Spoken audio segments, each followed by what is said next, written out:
Okay. But first, let's see if we can even reach quorum. It's going to be exciting. My Josh, you're also ready? So the quorum question for today is, how old are Matjash and Jens combined? Are we 50, 47, or 46?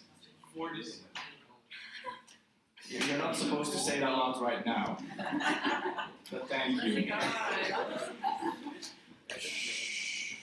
BFI Vienna. 46. Theo Wien. 46. BKW. 47. Boku. 46. Innsbruck. Klagenfurt. 47. Franz. Yeah, no. Kufstein. No. Leoben. 47. Linz. 46. Steyr. Technicum. 47. Theo Graz. 50. Uli Salzburg. 47. Uli Graz. 46. Uli Wien. 47. So with 1 yes on 50, 7 votes on 47, and 5 votes on 46, we have like how much is that? 13. Yeah, we have quorum. Quorum. Yay! Also, the answer was 46. We're both 23, so yeah. So now comes the fun part. You might have seen this agenda yesterday. It looks beautiful. It looks like a lot of content. And something was wrong with it.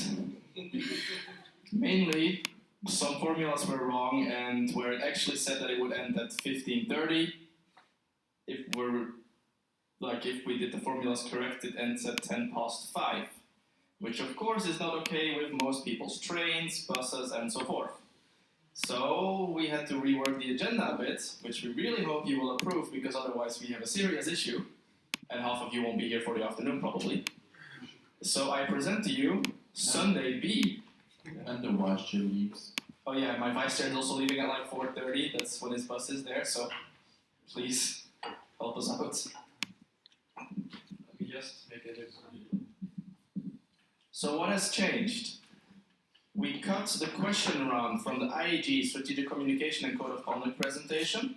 You can ask people questions during lunch.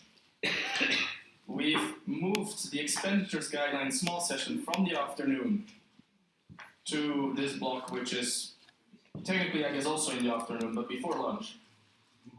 And we cut down the workshop time from 1 hour to 45 minutes, which, except for, well, Clara, you actually had 45 before, so that's great. That didn't change for you. All the other small sessions for the afternoon were cut, and we cut the presentation about how to organize responsibly. So, yeah, those are all the changes, I think. We also moved the votings, and we moved Jeff, and we did a bunch of other things. Oh, we also added more time for amendments, because there's more amendments than we anticipated. All in all, though, if everything goes well, we're done at 3:25. Please. Let's see. So yeah, the question is now very simple. It's not this one. It is, do you approve the amended agenda? Please. BFI Vienna? Yes. Wien? Yes. DKW? Yes. Boku? Yes. Innsbruck? Klagenfurt? Yes. Krems? Kufstein? Leeuwen? Yes. Linz? Yes. Steyr? Technicum? Yes. Theo Graz? Yes. Uni Salzburg? Yes. Uni Graz? Yes. Uni Wien? Yes. The agenda is it approved? Maybe. It's It's approved. Thank you. So that means we're now on Sunday B. I will be hiding Sunday A. We will never see it again. Goodbye. Okay, Sunday will survive. And with this, I think the first presentation of the day is the audit board application of Raphael, who is over there.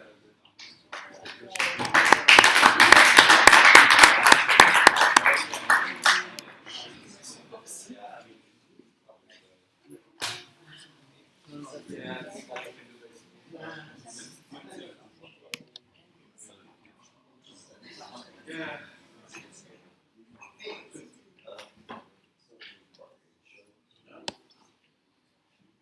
Test. Hey, good morning. I hope everybody is rested well. Yesterday's party. Yeah, my name is Raphael, and I'm applying for a seat in the audit board, in the newly created audit board. This doesn't work. First presentation of the day. Perfect. So, I'm Raphael. Some of you know me, some of you don't. I'm 25. I did my bachelor's in computer science here at the University of Vienna, on the Hauptuni, some of you will call it. Now I'm working already full-time as a project manager in IT consulting, and I'm doing a big project for the Austrian government. I really enjoy dressing up, going to balls, getting to know new people, and just partying. I mean, this all yesterday probably. So, and my qualities, they are also listed there. So I'm really solution-oriented. I want to get things done, see the bigger picture, and yeah, I think these are good qualities to have in an auditor. So, next up, like my ESN career. I'm member of ESN Uni Wien since quite a time actually now. It's going close to 4 years now. And I've been member of the ESN Uni Wien local board. I've been national partnership manager of ESN Austria. I have been the national board of ESN Austria. I have been auditor of ESN Uni Wien. Also, like, it's more like in the financial aspect, but also we did some statutes and standing order changes. I've been part of many working groups, also on the national level, so we've kind of been part of with the statutes and standing orders working groups, 2017, 2018, with the expenditure guidelines. Very interesting. I got a really deep insight into how these things are done and what we really changed, and also into the association law. I've been to quite a few ESN events, as you can see up there. So I think I've covered most of them. Yeah, and yeah. Last year I took a little bit of break, a pause of my ESN things and focused more on my work. So, what's my motivation? Why do I want to do this? I think like the word auditor is, some of you may know when you study Latin or Spanish or so, like the etymology, like the base, where the word comes from, the origin of the word comes from the Latin word audio, to hear, to listen. And exactly that's what I want to do as an auditor. I want to help, but also control. But it's more like on the helping side. So let's see my take on the position. I think as an auditor, the dues should be, you should really listen to the problems of the MP, National Board, and the National Platform. So also all of you guys, if there are any problems with the statutes of Austria, if are there questions, if you want to amend something and don't know where to start, and just like help the people, support the people when they really don't know where to start, like for example the amendments, and of course control. Like that's also like the biggest task of the auditor, to control if the criteria, the legal criteria of the association are met, if everything is going according to like our deadlines. I really think you shouldn't, like the don'ts, interfere in the daily business of the national board. Like if it's really like day-to-day business, what they are doing with section want to organize something, it's not with like the legal, has some legally binding deadline or something, we really shouldn't interfere how to do stuff. And we also really shouldn't blame. If something goes wrong, and sometimes always something goes wrong, either from the national board or something happens in the national platform, something goes wrong, don't blame it on a single person. Try really to be solution oriented, try to solve the situation, try to make it better, but really don't blame like single individual. And also don't lone wolf as a team of auditors, because auditors, there should be three, a main auditors and two other auditors, and I think they should work together as a team and also like in public speak as a team, and not like one person has this opinion and one auditor has this opinion and the main auditor has a completely different opinion. This really shouldn't be the case for this position. So my proposed governance, how things should work as an auditor, or what I think. The MP, the OC, and the CT, they on the like national platform, they keep the audit board really close in the loop with the deadlines, if they're meeting them, if they need some help or something. The audit board gets a dedicated email address, but I think that's pretty standard nowadays. If the audit board makes public statements, they should be like really, you should be really together, like they think them out together as an audit board and then make the statements towards the public. That's the main thing. And if you have these investigations of wrongdoings, like it's described in the tasks of the audit board, it really should be done by two or all of the auditors and not like one single individual who then makes the case in the public. Like really play together as a team and try to communicate to the outside as a team, as a single unit. The proposed reporting I thought of is like the national board reports to the audit board every 3 to 4 weeks, so once about every month. Writes a little report with like slides with like how are you really doing in the action plan, do we meet all the, like where are problem areas, where are the things because we also need to control the action plan. And they write everything in this report, 3 or 4 slides, really nothing much, and then discuss it together with the audit board in a call or in another format. And then the audit board also has the option to give recommendations, and together with the national board, they revise the document, they edit it, they make a final statement, and then file it to the wiki so that everybody knows about what happened, like in this like iteration of the audit board. Like that you guys also can see like audit board is doing something, national board like is reporting correctly, everything is running smoothly. So why exactly vote for me? I'm a pretty occasion person, I think. I imagine I will fulfill all the criteria like mentioned on the audit board, like application form. Like I'm not a member of any other board of the association. My last national position has passed more than 6 months ago, so it was more than 1 year ago for me. I have very good knowledge of the statutes, the standing orders, and the other documents of Australia. I have that. I've also in the working groups. I know the current changes. I think I'm quite solid in this. I have good knowledge of the association law because I'm also have been auditor of Vienna, my local section, and I also did like the statutes and standing orders working group as mentioned beforehand. And I think I have a pretty good knowledge of the German language, with some exceptions like das Rechtschreibung, but I don't think that matters that much. Yeah, and most importantly, I have a plan. Yeah, so that's me.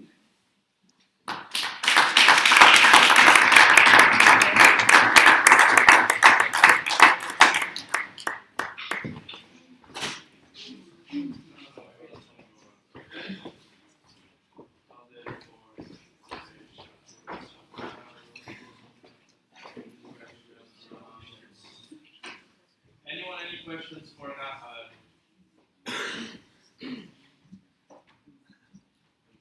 Going once.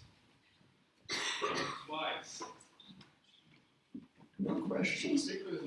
Question around salt. Done? Yes? Okay. Then I propose to close the speakers list. Alright, well, thank you, Nahad.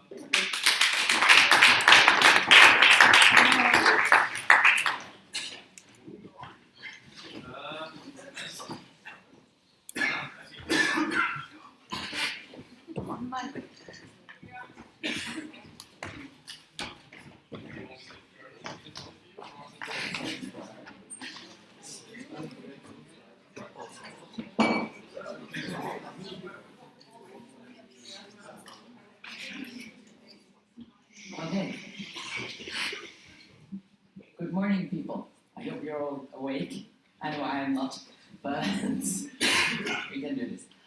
Yes, I am Anna. I am second audit board candidate. My presentation is very short and simple because I learned to do that way at uni at some point and I keep doing it. Yes, so who am I? What's my background? So my name is Anna, I am 24. I have a BA in English and American Studies and I'm now doing the MA in translation with a focus on technological and legal translation. So I do work actually with legal documents in my studies, which I think could help me a bit. What do I like? Well, I like rainbows, snow, and cider. These are 3 random things. But yes, more importantly, what is my ESN background? Well, I'm a member of the ESN Univing team, which you can see in that beautiful picture with the rainbow on there. I've been to many ESN events, actually, 2 AGMs. I've chaired 3 NPs, which actually really gives me a great knowledge of our statutes because you cannot chair our NPs without really going very deep into the statutes because there's always amendments, there's always proposals, and you have to really know if everything works. I'm also a member of the Compound Proofreading team, and yes, I was in our local board in ASN Univi as well for 2 years.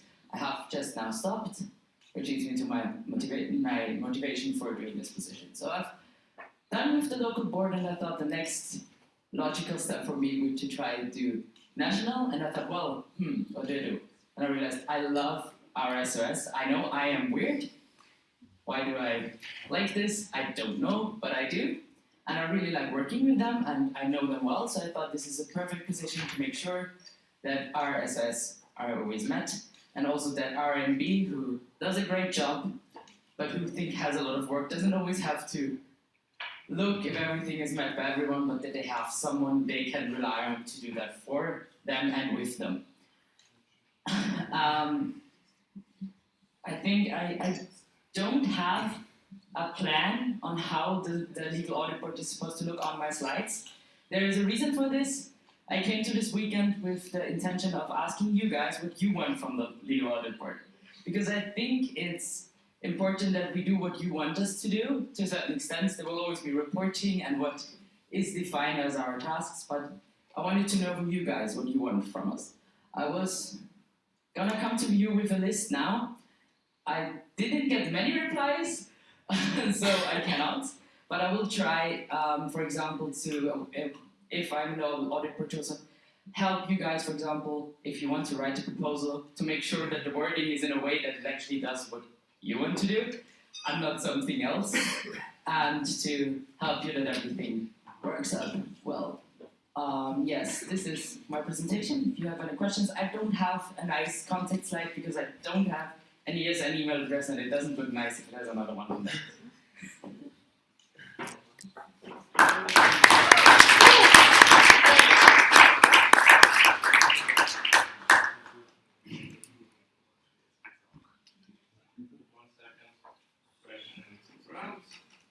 Any questions for Anna?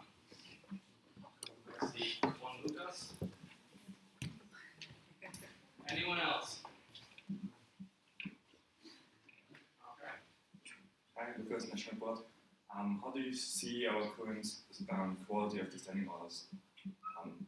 Do you think we have a high quality, or can we? I think they are. It's actually a hard question. I think they are good in most parts, but there's definitely things that we could improve on, and they have to be looked over because there's also things in there we do not currently adhere to. But there's a reason for that. I don't necessarily think that it is a bad thing because it's just things that don't really work for us in there, but that are still in there. So I think that's also something that maybe another report can look at to see our statutes working for us, and then talk to the national board if maybe changes would be a good idea for the next MP where we will have our structural changes again. Any other questions? I don't bite most of the time. Going once. Nice. Okay, I propose to close the speakers list. Any objections? No? Okay, speakers list is closed. Thank you, Anna.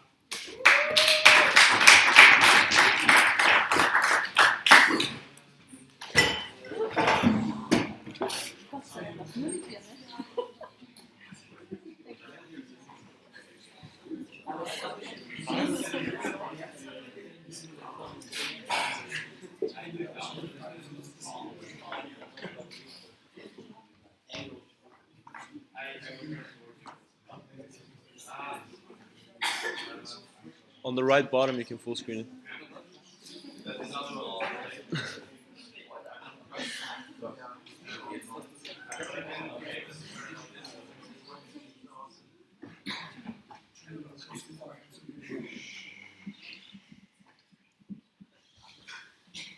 So good morning also from my side. Mario, ESN Uni Graz.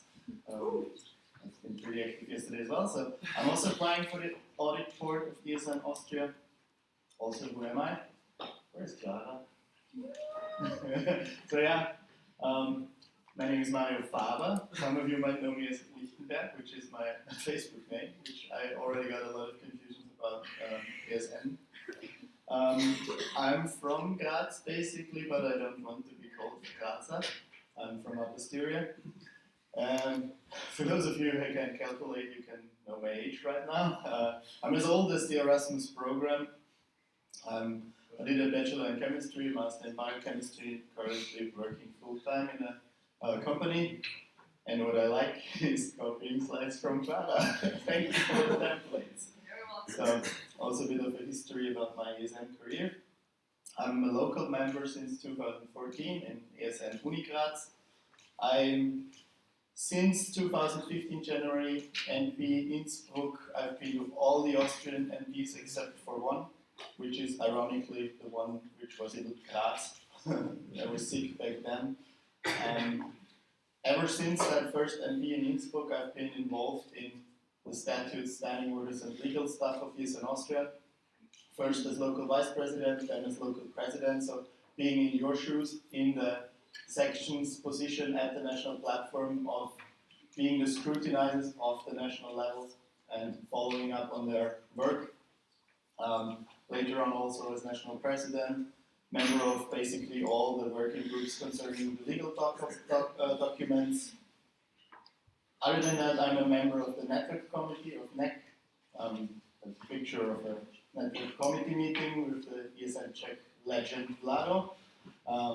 Been to several committee meetings. I've also represented the committee at several regional platforms, last time in ZP Olomouc.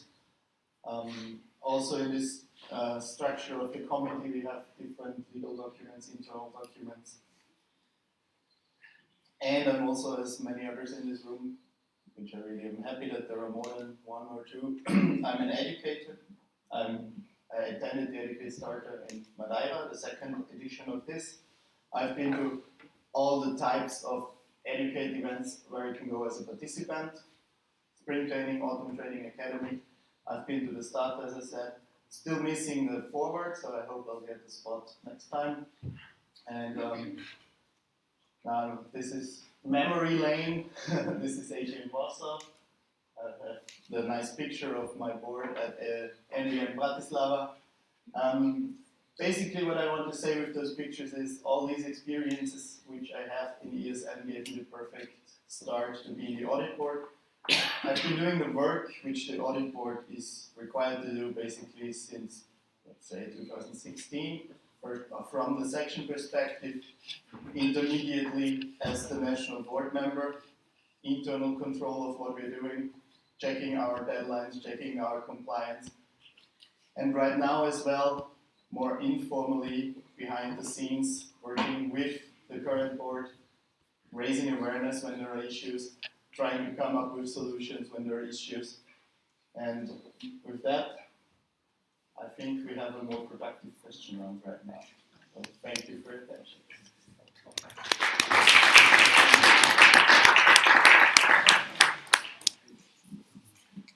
Yes.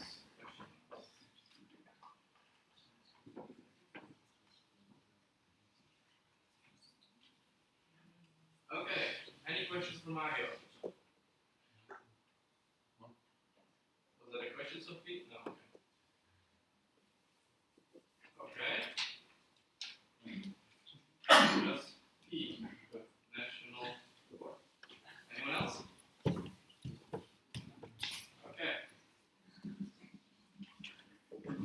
So, Lucas, National Board, I'd like to ask ask you, did your viewpoint on the matters change after you joined the national board? And to which degree or how? What? I think, if I understood correctly, the question is if my perspective on the legal topics changed after I became part of the national board. Correct. Yes and no. My principles I stayed the same. There is no difference there. I think everyone who is in a position in ES and Austria should play according to the rules. They are there.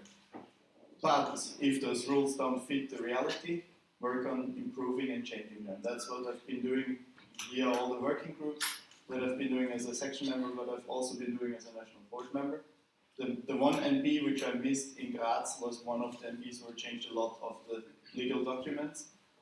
While I was not attending there physically, I was in the preparation phase, in the working groups, writing the proposals, everything. So yeah. The one thing which I realized was that once the role of the auditing in the national platform is not given at a higher level, like boards before my board have been scrutinized really hard by me and others. At the point where I was in the board, that spot was basically vacant. So there was not much scrutinizing from the national platform, therefore there was an increased requirement to scrutinize ourselves. And it's also, of course, a really good perspective to see both sides of the rules, basically. If you have to work with them in your daily business as board, or if you have to check on them, let's say 3-4 times in a year as a national platform member. So the general overview did not change, more small details, and also the, I would call it, problem solving, how to find solutions with the current framework. That changed to some degree. I think especially with this current board, there have been some issues in the last national platform when it came to the chairing team elections. We raised some issues there. We tried to come up with solutions supported by the current structure. Some were feasible, some were not. This is something where you have the insight of being a member of the board really helped. Any other questions?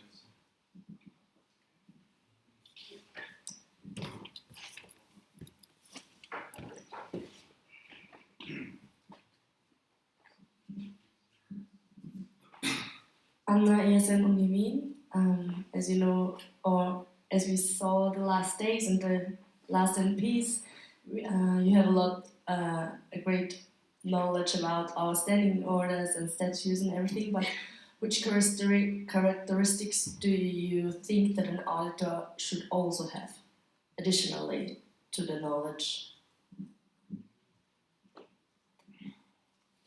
Additionally to the knowledge, I think it's important, especially in this new created body, that you work as a team. I worked with most or all of the applicants in a team. I have experience with some longer, with some shorter times. This is already done by some of the members who are applying here, working together in a working group, working together in informal auditing stuff. And this is really important for me to find out the opinions and then come up together with a solution according to our rules. So this teamwork and respecting each other's opinions and point of views, it's really engaging for me, because if you read a line in the statutes and for somebody it's perfectly clear, this line has this meaning, and at some point somebody else comes up, but what if you look at it from that perspective? This is really refreshing, that you have these multiple angles and you can, in the end, maybe come up with a line where everyone reads it the same way and can understand the meaning in the same way. So this is the teamwork in the group.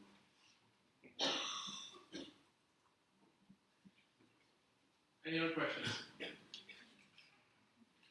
I propose to close the speakers list. Any objections? No. In that case, thank you, Mario.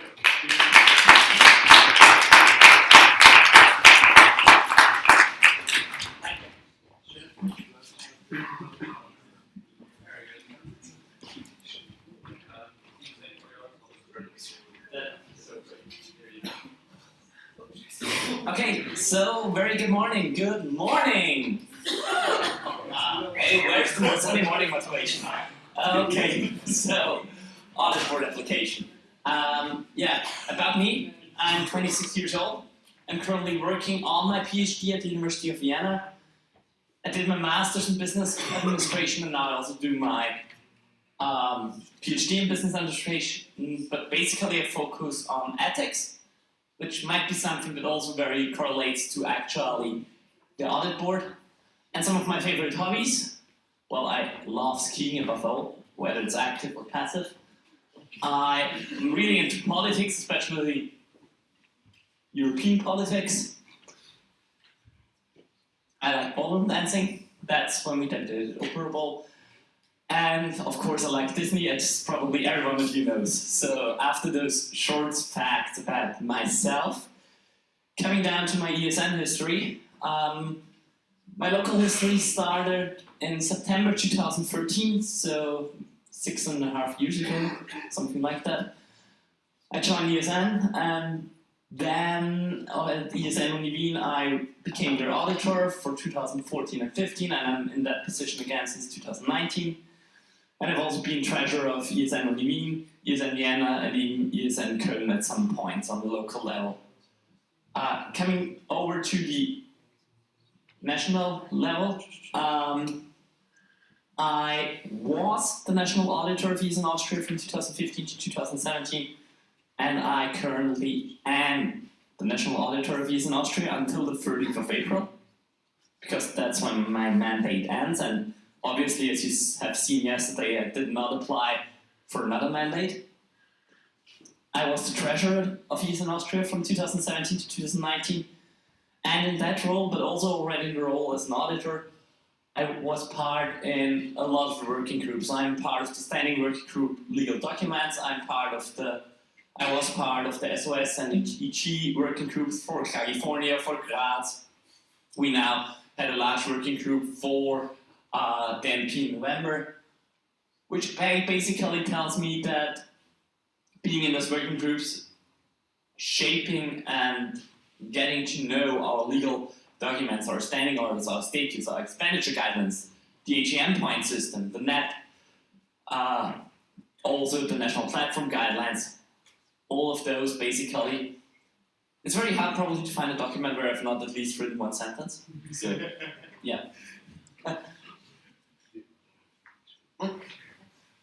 So my qualification, well, I think that being a former MB member and also an auditor, so I already had some experience of how it is to control, although that is financial control. Now we are facing, of course, a more procedural, more legal control. I'm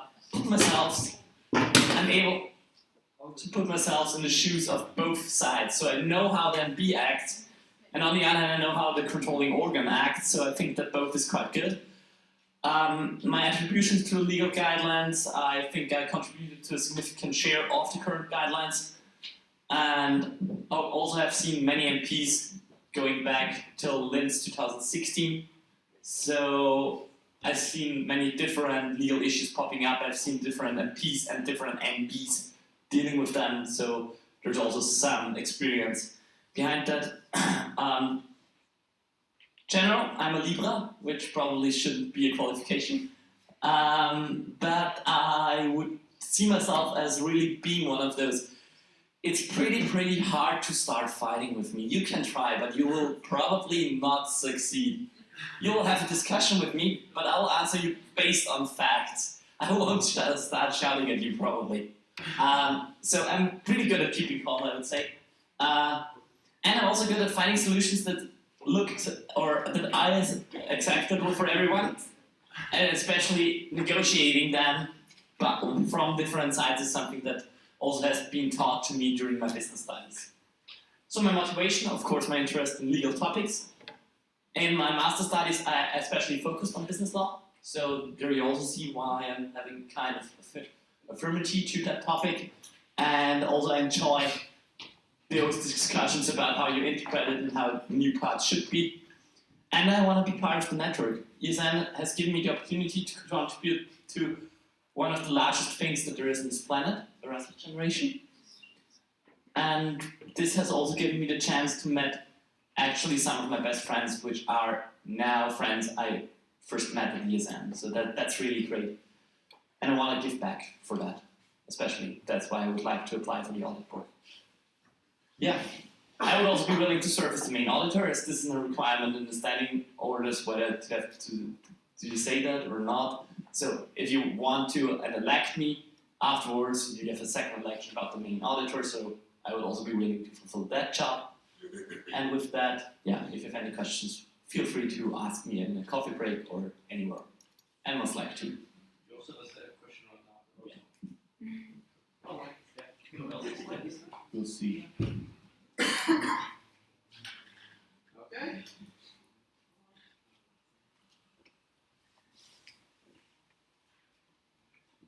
Any questions for Gernot? Oh, so much. You okay? Jakob was first. Jakob was first? Okay.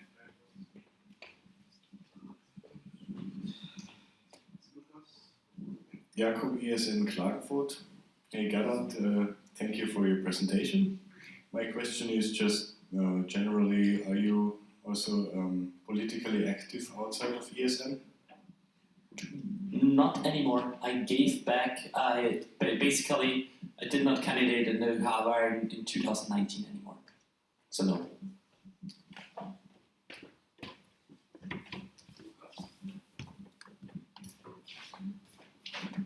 Lucas, National Board, can you maybe elaborate on why do you see yourself fitting for the main position?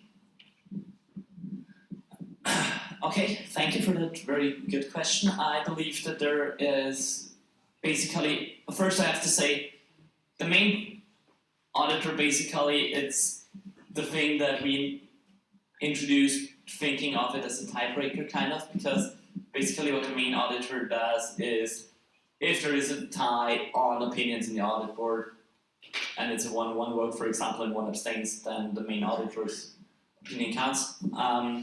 I believe that staying here, being 7 years in ESN, is quite something that gave me experience to handle such great responsibilities.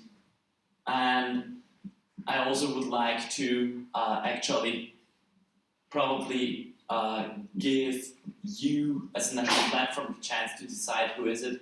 So basically, if you're electing an audit board, I think it's pretty clear that everyone should think of them as being capable of that position, because it's not that as the highest step above the rest of the audit board. Basically, we need to work together. We will, anyways, we're 3 persons. Then, if I get elected, if I'm in there, so the body will consist anyways of 3 persons. Out of those 3 persons, one is the main auditor. As long as all 3 persons vote, there's no difference actually in who's the main auditor. It's only if there's one person not there, or if one person is sick or anything, then it happens. And I believe that also coming down from my consensus finding opinion, my good mediating opinion, would also be able to probably mediate any small difference that happened in the audit board as the main auditor.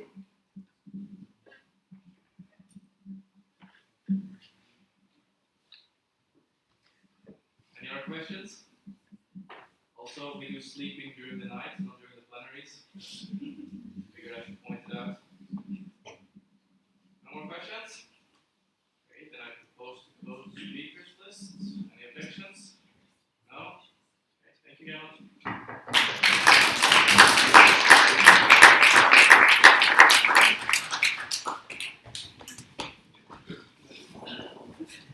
Okay.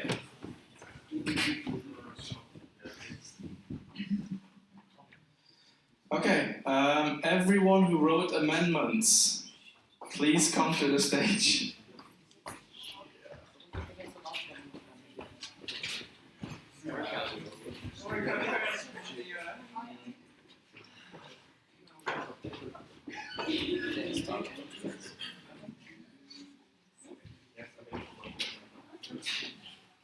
Okay, we will go over the amendments one by one. Yeah, budget will also be there. So I also would need someone from Technicum actually, they also wrote one. Is there someone from Technicum here? And there should be. There was a vote before. Oh, there it is.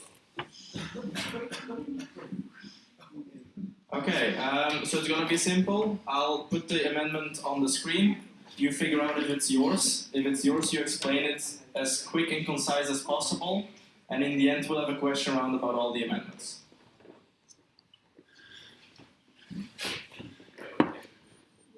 During question round, please state the amendment you're asking the question for before starting the question, so we actually have a clue about what you're talking about. Thank you.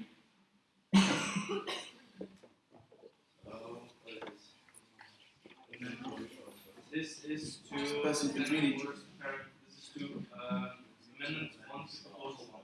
So this is about this extraordinary.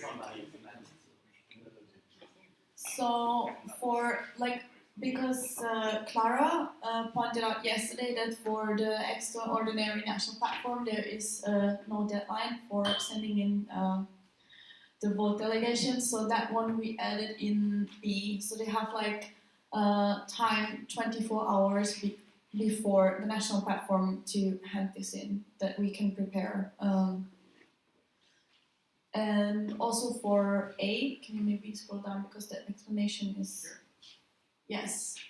And it's also for A, we added more flexibility that people can participate the national platform with the right to speak. So if they send in, if the president sends in the names, then we know who can take part in the question round and so on, if there's anything going on. Great. Okay. Amendment to proposal 2, which is the proposal on paragraph 4. Is the removal of the international guesting. International guest. Yeah. So that we changed. I mean, it's self-explaining. That was your promotion for the amendment? Yeah. Maybe. Was it clear for you guys? It was clear, but for the not speaking, not German speaking, maybe. Okay. No, it's in English, the description. Thank you. I'm glad we figured it out. Proposal 5, amendment 1. So this is all about the cluster, as discussed in a small session yesterday. Due to good personal connections and probably also the opportunity to probably maybe conduct a national platform somewhere between Vienna and Krems, we would suggest to probably move ES and Krems to the cluster East 2 instead of the cluster East 1. Amendment 2 on proposal 5. This is the same amendment, just with the case that Steyr does not get excluded, stays within. So then we have here ES and Steyr still in there. That's the only reason. Amendment 3 to proposal 5. This is the new cluster system with only being Steyr in there. So in case Steyr stays within Eastern Austria, we have to vote on this because otherwise Steyr is not in any cluster.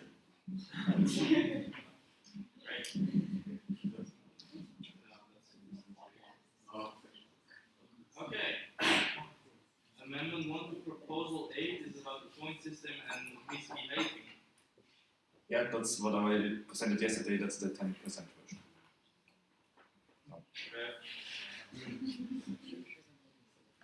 Amendment 1 to proposal 9, which is the one from Technicum and TU. Yeah, TU. They're not here, but they propose a lot of things.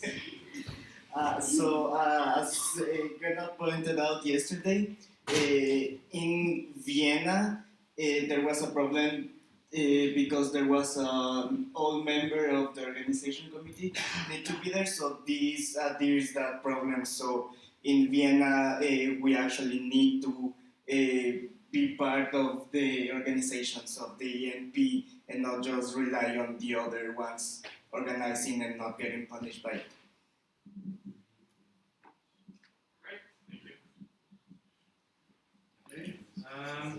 probably also a good time to say that proposal 10 was retracted. Yep. So this was also crossed out in your voting list because Technico Menteo decided to no longer have their proposal. And then I think the final amendment is for the budget, right? Yeah. So my amendment is just change budget. I told you yesterday in my presentation that there are some changes that need to be made. So, just as an explanation again, in the column in the middle is what I presented you yesterday. Column on the left is the amended budget, I mean what I want to change now.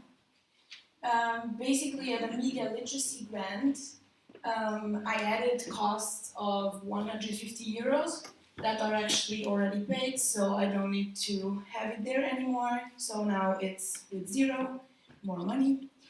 National events, first I changed the ski event to March because it was April before. And then I just adapted the numbers with the current final calculation.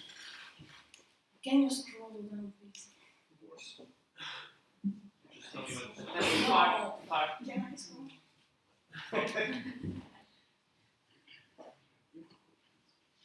Yeah, because it's fucking cold. no personal.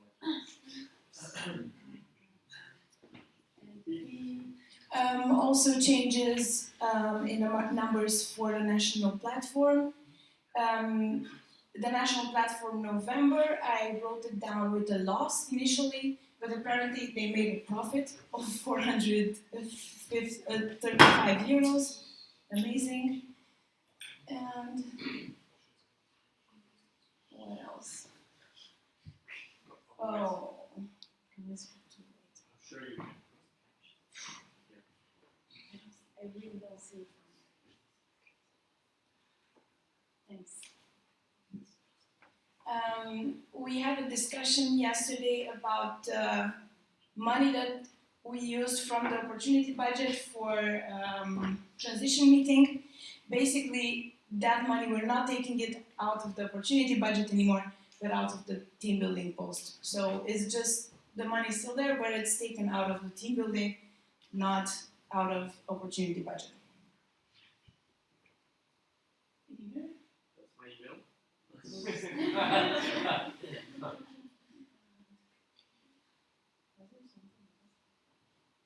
Yes, and the auditors proposed yesterday to have a reserve in the bank.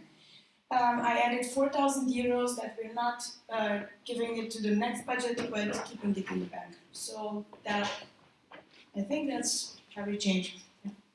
Okay, thank you. Time for a question round now. So,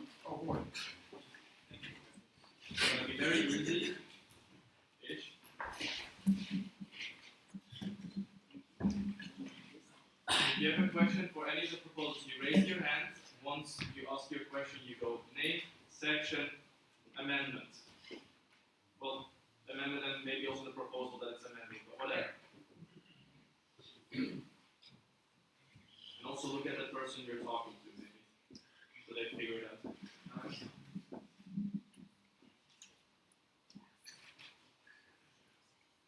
Anyone else? I heard Lucas. Oh, there's Lucas. Anyone else for now? No? Okay. Lucas B as well? Oh. It's just a default. I'm Lucas.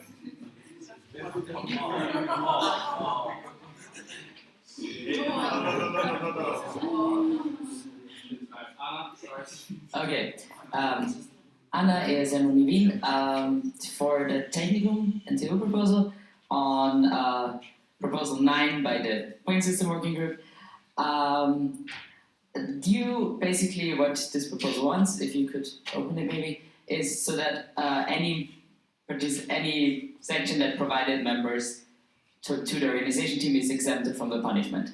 That is the exact same thing that the original proposal says. Did I get something wrong? And I just cannot react to that because he actually knows better than me. Gerne det, jeg sagde anonymt to amendment to proposal 9. It's not. There's one small difference. The one small difference is if you have all sections of the cluster together organizing one MP, they, in the case as we have it now without the amendment, they don't need to do anything for the next MP because they don't get punished.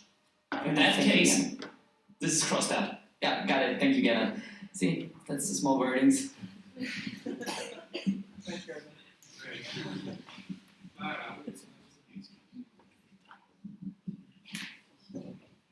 Clara auditor ESN PFI in Vienna, the budget. Sorry. Surprise, right? Just request for explanation of one position that also changed, but you didn't talk about the retained losses. Could you just briefly elaborate on these? Sorry. Which is where? At the end, totally down. The Verlustvortrag. Exactly. Those 587 euros were a loss in the previous mandate, so now we're basically taking it out from this budget. I don't know. Was it clear? Yeah, it's clear for me. I just wanted you to explain it to the others. So basically, the loss that we made in the previous period is like reducing. We're reducing it now from this budget.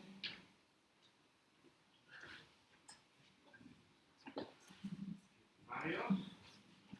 Yeah, it's on its way.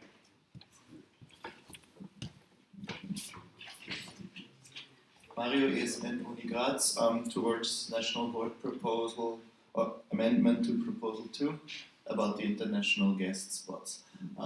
Yesterday we had a lot of discussion that it's hard to book flights and transportation towards international sharing teams or to NB. So that line which you want to cross out basically was implemented exactly to cope with this. That sharing team members, potential sharing team members could be approved beforehand so they can book the cheap flights and come as guests even if they're not yet elected for sharing team yet. So why on the one hand you want to change all the deadlines to make it easier to book flights and on the other hand cut exactly the line which we put in there to make it easier to book flights? Basically, it was as well because we, with the spot distribution, so first, because we need to consider that we want to have our members within ES and Austria on the national platform. And secondly, it's, I know that we have a lot of troubles with accommodation. So then it's like if you already, it depends on how many you approve. So that's also a problem. Like if you give them the spots before and you put them above the members within Austria.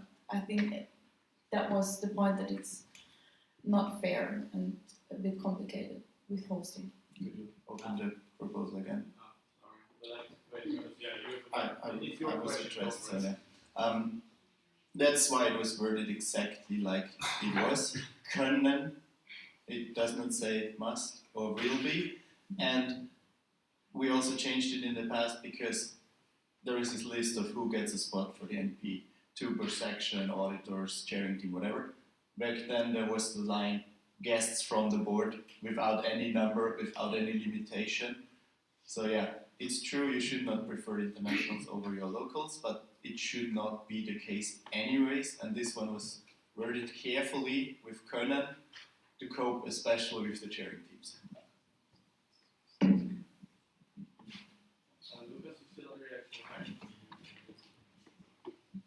Mario, do you maybe look at this national board?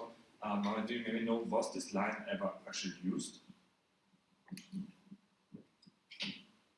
I believe that line was added quite recently exactly because of those arguments. So this one is not old in the SOS. Might be 2-3 MPs ago at the maximum, because back then we discussed especially about this topic and tried to have a solution which works. Might even be that we implemented this for the November MP already, just like that it was introduced last time and now you want to cut it again without ever using it.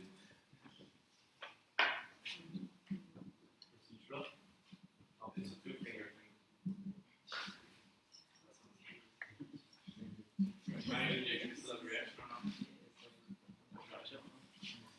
Jens, yes, and Jens, if the issue is the priority over our own users, then you could just cross out the unbestätigt, and then you can still send the invitation way earlier so the international guests can put it in their agenda. Maybe there's already a general idea of how many people will be going, and there's already then at least you're just removing and you can confirm them before the others. Yeah. This is not the point of this line, because you can always plan ahead with international guests long before. This line was specifically introduced to give the international guests security when it comes to booking their flight. So they are approved as guest spots, so they can book their transportation. If they apply for charity, whatever, that stuff can happen later.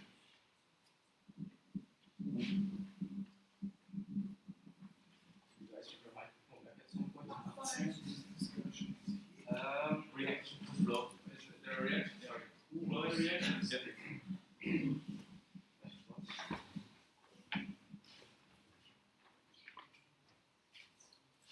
Anna, you had a question, right? No. Sorry. You were literally looking at me, yes. Yeah, because I'm sitting. I hate our names then. Florian, yes, and Oninin. Sorry. Would it be another option to just write there a maximum amount of people? Like, if it's just for the chairing team, that would be fine if you write 3 people, and then I think it's no problem. For the future, of course.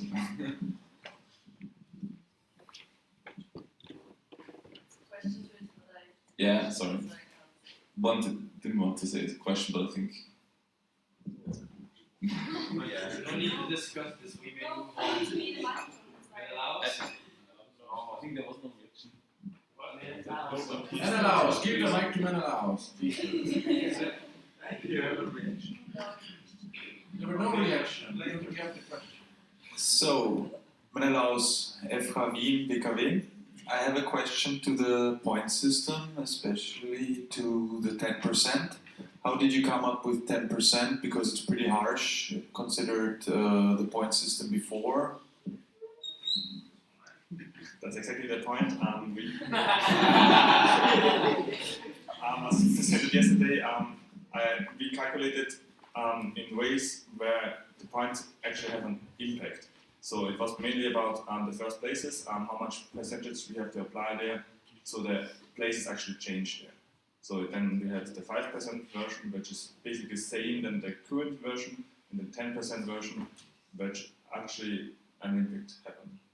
It's actually exactly the point that this system is more harsh than the 5%. That's why it's an amendment and not a proposal. Thank you. Okay. It's you, Lucas. But this is shadow. Lucas, National Board, Gernot, can you maybe specify so that people know which amendments you will withdraw in case Steyr gets kicked? So. I mean, I'm doing this later anyway, but sure. No, I can't. Okay, so the first amendment I presented is only voted on if you exclude Steyr. Second and the third amendment are voted on if Steyr stays with an ES in Austria. Transfer.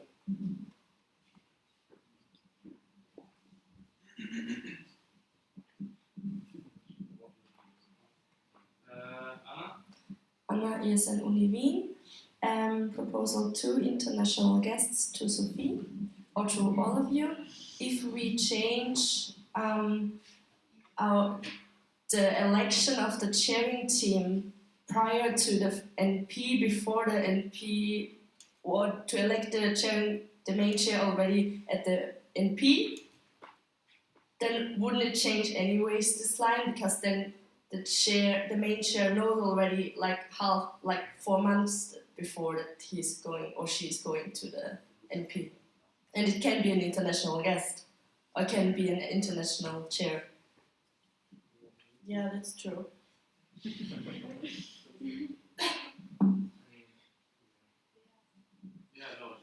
It's a valid point. Yeah, yeah.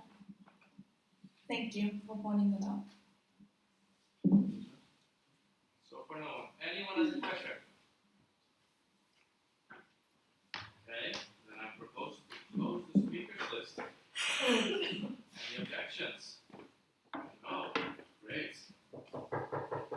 Close.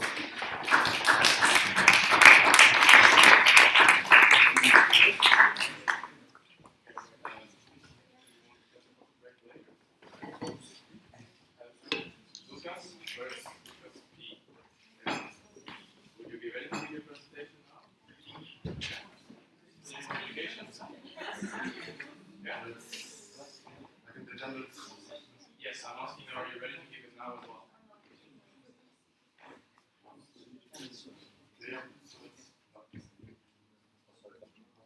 Was a yes or no? Yes. Yes, okay, great.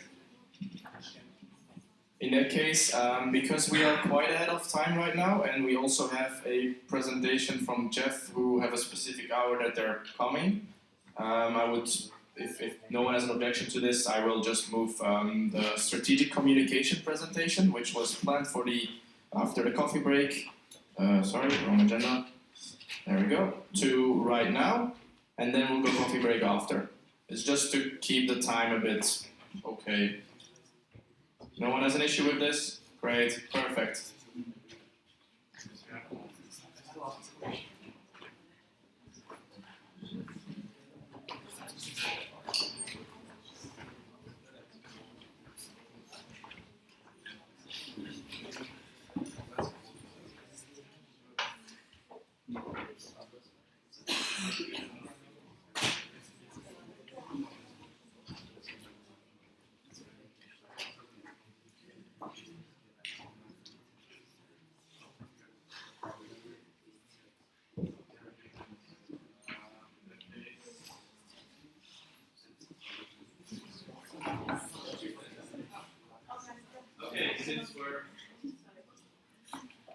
Okay, even though we had good intentions to save some time, since all the presenters for after the coffee break are apparently not here, seems we're having coffee break. Yay!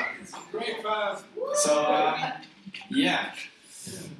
I also feel like, wait, how many international guests are here currently? One. Two. Great.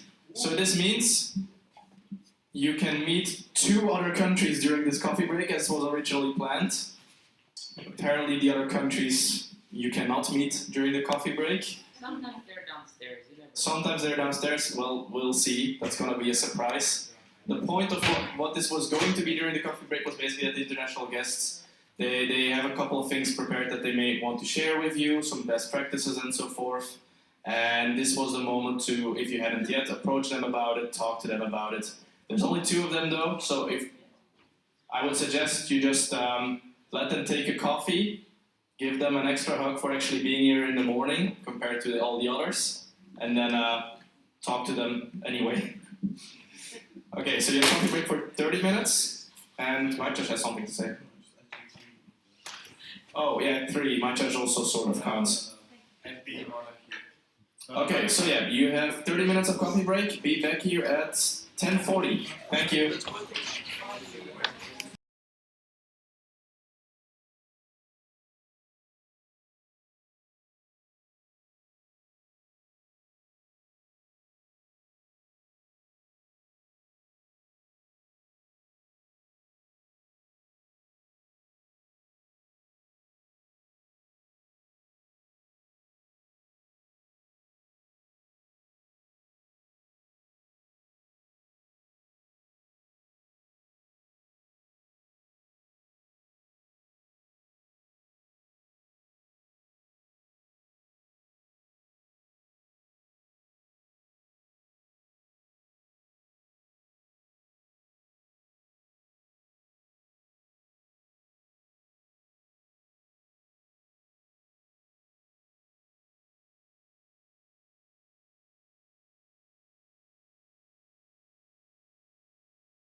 Okay, as first topic on the agenda, Vedat, is what you said before happening or not?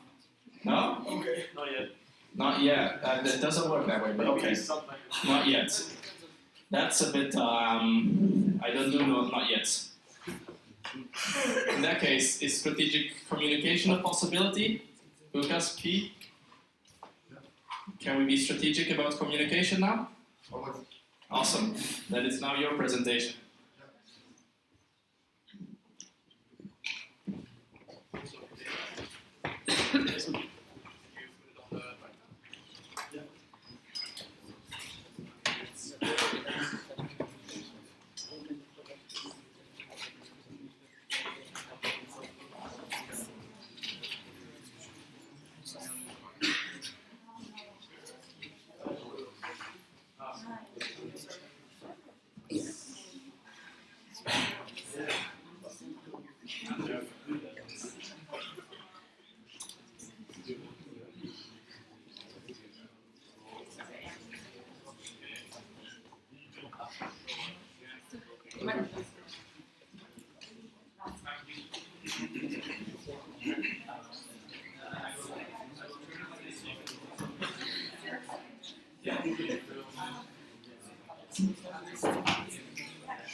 Good morning also from my side. I'm Lucas.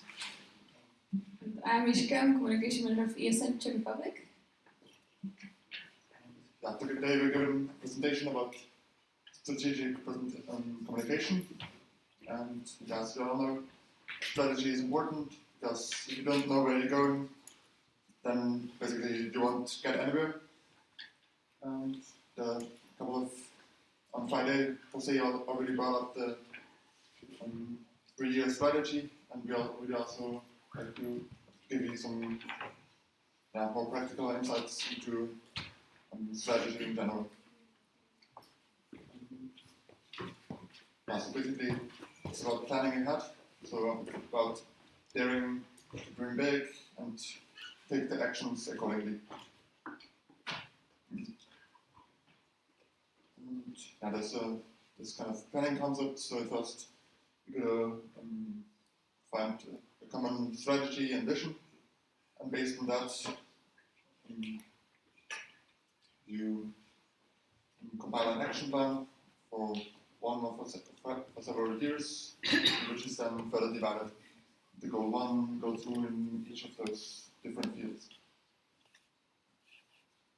And to do so, you can also make use of the available resources, for example, on the ESN International Wiki, which you can find online on wiki.esn.org. There's a part on the ESN Toolbox called Communication Toolkit. Then there you can also find a lot of resources in the field of communication and PR. For example, the ESN Brand Package, which will also help you with your communication strategy. And if you want to go more to financial strategy, there's also a toolbox for finances and partnerships, etc. And to find a better strategy, you can also be to reach out to your allies, to your colleagues, for example, look around you, and all around you are people from other sections, people from the national board, and then can help you with the strategy because they got similar realities or maybe a little different ones, but they already got the plans for the sections.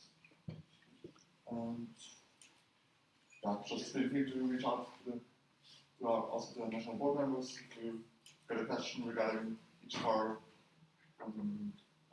positions. For example, if you want to develop a strategy in the field of communication, just reach out to me. Also to the other positions. Now to committees. Okay, so in the communication field, we have one communication committee. It's communication committee of ESN International, and we have many teams there. One of them is corporate identity team. Actually, I'm a member of it. And then we have proofreading team, so which cares about the texts that are going outside of the ESN. Also, we have a press team, video, of course, graphics. So this team cares about the graphic. So basically, every single template you have, also this one in presentation, is from the graphic team, and also social media too. So they're taking care of the blog, of Instagram, Facebook, etc.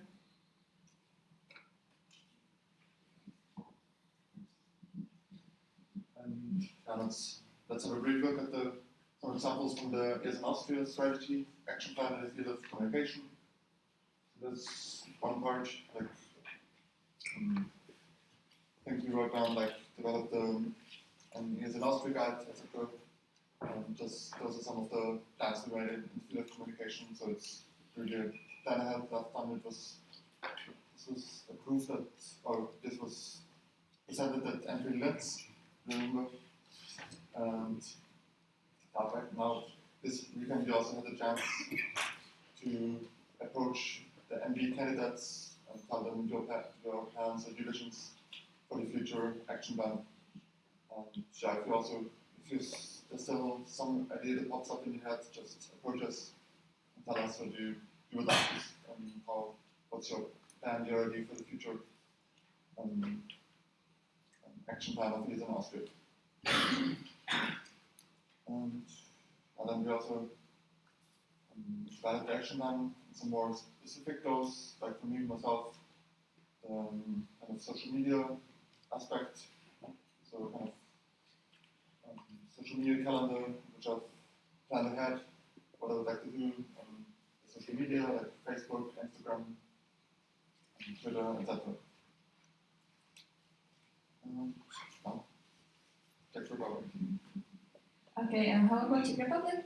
Currently with our MB, we are preparing a strategy plan for upcoming 3 years. And from my side of the communication, I'm trying to focus on an action plan for this year, primarily.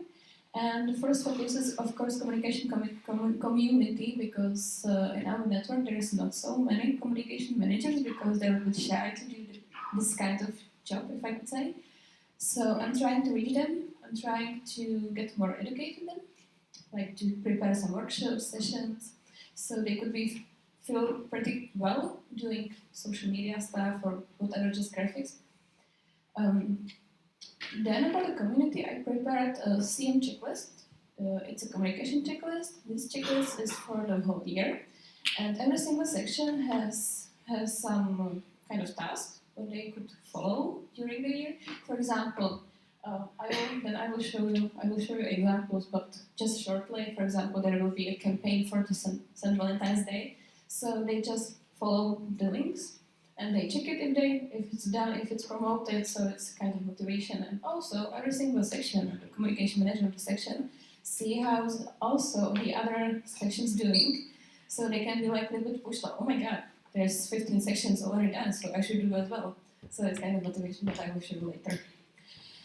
Science education, so the workshop we do. Also, I have my CZCom, which is Communication Committee of ESN Czech Republic, and together we are preparing these workshops. So we are pretty good with working with people and getting in touch. Also, in my action plan, it's focusing on the visibility of ESN CZ. So it means I'm trying to prepare some articles for our blog, ESN blog.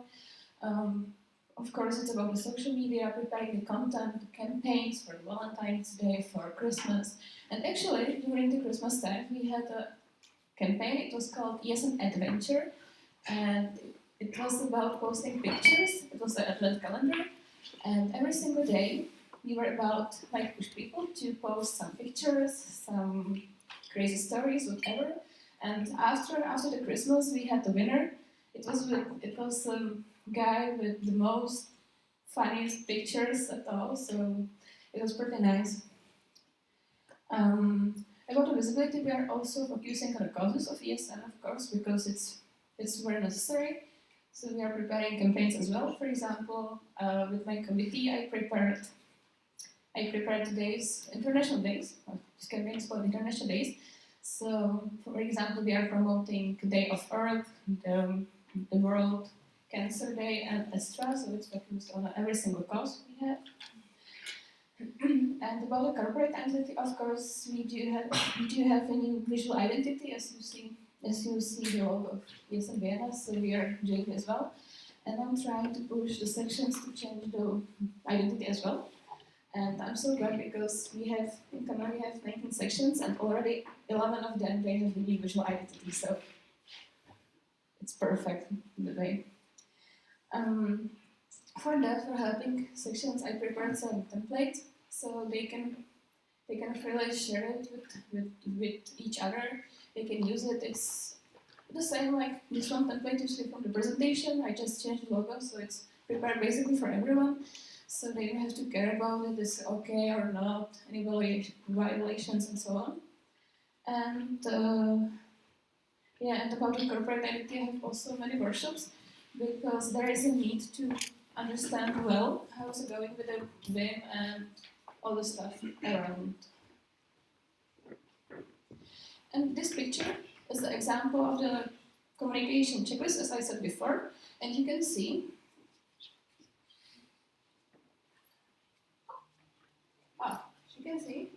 here in this line I have sections, so they are making there are checkbox, so they are making checks if they are already done with the work.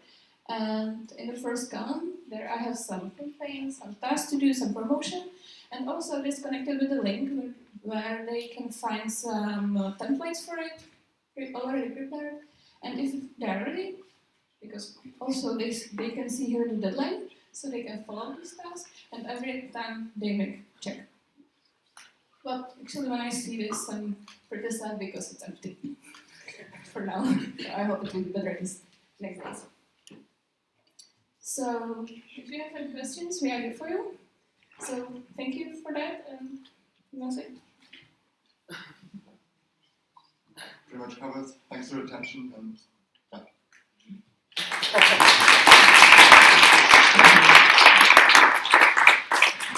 So as mentioned before, the question round for this presentation is cut, but they're here during lunch and they like questions, so you may approach them then. Thank you. You may go sit.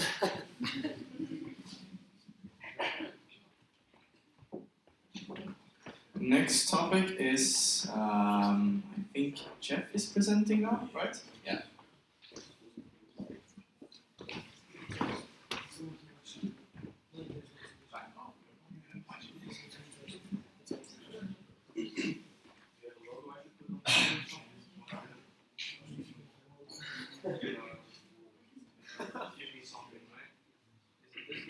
Yes.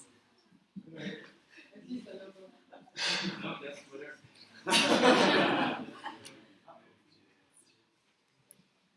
You can already. Well, you can all see that, yeah. So first of all, good morning also from my side. Sorry for my voice. Responsible parting. Well, first of all, just to present to you one of our partner organizations, and as already discussed throughout the weekend, they are really willing to help us to build capacities in our organization. And it's about Jeff, the European Young Federalist. Young European Federalist, that's the name. And as far as I know, and as far as we have been working together, we're members of this organization, and that's why I invited them to show you who they are, what they're doing, and how we can cooperate together. Thank you. So, hello everyone, my name is Massimo Moridian, but you can just call me Masi, that's easier. I'm here today to present you Jeff. So, as Jose already said, Jeff, they are the Young European Federalists. They were founded after World War II as a youth organization, just like ESN and other organizations that you may know. And the aim is to bring together young people, give them some political education. It's a pro-European organization, as you may have thought already. And yes, and Jeff also acts as an umbrella organization for many other youth organizations like ESN, the European Youth Parliament, AEG, ISIC, there are many more. As it makes more sense, together, they all have similar values, so working together makes sense. And also, as Jeff is the biggest organization, it can really help, for instance, with venues. The office of Jeff is the Europazentrum Wien, which is also the office of Europe Direct Vienna. Europe Direct Vienna works closely together with the European Commission, the European Parliament. Jeff organizes trainings, campaigns, seminars, all for political education, but at the same time being a non-political organization, which is really important, which is also really important if you are a member organization of Jeff, because being political makes it difficult. So I mean, they're all kind of pro-European, but that's the only political view they all may have. And for instance, the campaigns there are campaigns being organized, which is really helpful for all member organizations because then they can together find new members and become bigger. And venue-wise, as I said, the Europazentrum Wien is used as an office for all member organizations, so the postal address is also there. And there is also Hennersdorf, is the H64 Max Ratschko House. The one venue outside of Vienna, you may have seen it already, which is really big and has a garden. You can be used as a training venue. I think you're organizing a training there in March. And all these venues are being used by all member organizations. And and then there are, as I said, also bigger events that are organized all together. Because all these organizations, if you look also at the European Youth Parliament, it's also about Europe and political education, or IAG and ISEC, they're all, and also ESN, you all have the same values. So it really helps to have, for instance, my origin is the European Youth Parliament. I also, when we became members of Jeff, I was there, so I was on the board back then, and so I saw both sides, and I can really see the value of working together with other organizations and having bigger events and being able to offer more to our members. And today I also act as a trainer, and I'm also a coach, so I offer trainings also for Jeff and other member organizations, maybe even for you, we'll see. And so it also gave me the opportunity to get to know, for instance, ESN better. I mean, I got to know ESN when I was an exchange student in Sweden, but that's another story. And so I hope I could give you some overview of what Jeff does. And if you have any questions, I'm here. Great, thank you. Let's have a question round. One moment, please.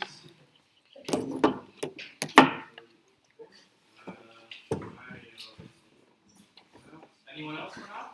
That wants to be on this? No? Okay. So, hi. Mario is Uni Graz. Nice to meet you. I have a question about the membership application process. So, can you you said you were part of an organization which joined Jeff. Can you elaborate on how you actually become a member of Jeff? As far as I remember, it's been a really long time. I think it was in 2010. We just had some discussion, I think, in the board. Maybe we even discussed it with our members, but we had some kind of voting, and it's not. It wasn't really complicated, so it was just a decision I think the board made, and when we also presented it to our members. And that's it actually, because you, as an organization, you stay you're still your own organization. You're like an associated partner organization, and to be honest, the gain you have is that when there is some money in the government, and if you come with a big project and have all the sub projects of the organizations, you will easier get it, and then it's split. So you decide as a body of your organization, and then you approach Jeff, and they say, "Yeah, come on, be part of Jeff." Or is there some kind of contract, or is there application procedure requirements from the side of Jeff? The only thing is that you're technically the members of the European Youth Parliament are also all members of Jeff. but they don't have to sign anything extra or anything. It's not like some complicated legal thing. It's you are like a double member. Like all members of EYP are like in Austria are also members of JEF. So that's how it works. Maybe one more follow-up. Is there a track record within JEF? Do you have a list of who joined when and stuff like that? Yes, sure. Like the lists of members and everything. There's like yearly they elaborate it again, and especially because there are more and more organizations joining, and because there's so many now, and as you can imagine, like when I joined EYP in 2005, we were like. The board was the members. Like we were so small, and it made so much sense to join them because also they also learn us how to approach authorities to get funding and everything, and like how to approach them together. It was such a hard time. Also venue-wise, when you think of the venues that they offer, like a seminar room is like I don't know a few €100 per hour, and we get them all for free now. So I mean, yeah. And back then I was like 20 or something, and it was really a relief to learn it because they have the biggest experience. We went there for like 60 years ago. Yeah. Thank you very much. You're welcome. Any more questions? Okay, then I propose to close the speakers list. Any objections to this? No? Okay, thank you very much for the presentation. You're welcome.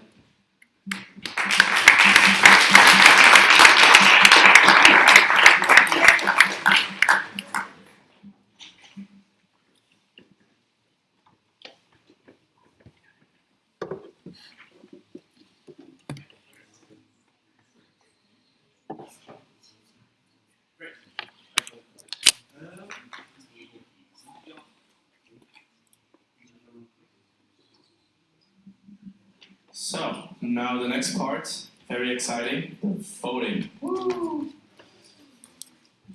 No, it's not about how old we are this time. Everything okay over there? Yeah. Yeah? Okay.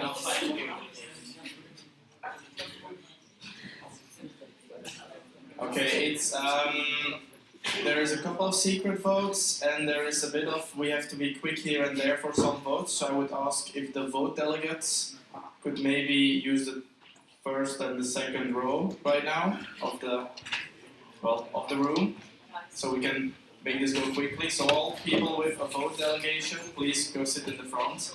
Also, I will need the 2 scrutinizers.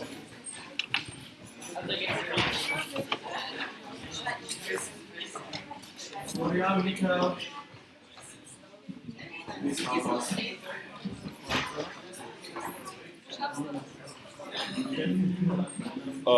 Chris, wäre es möglich, dass du nicht da sitzt? Du bist ziemlich groß.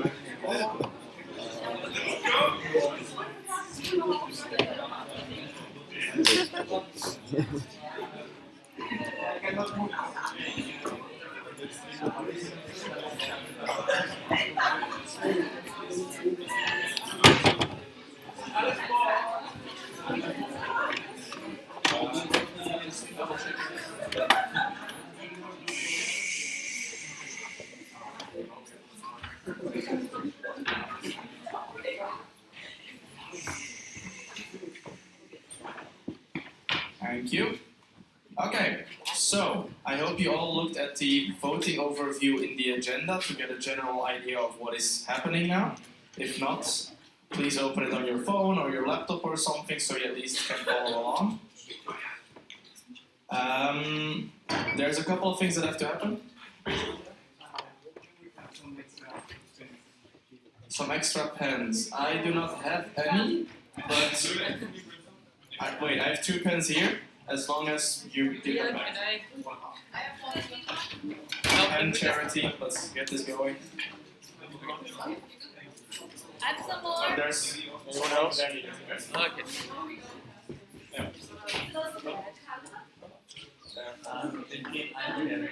Anything, I will not keep tabs on the colors.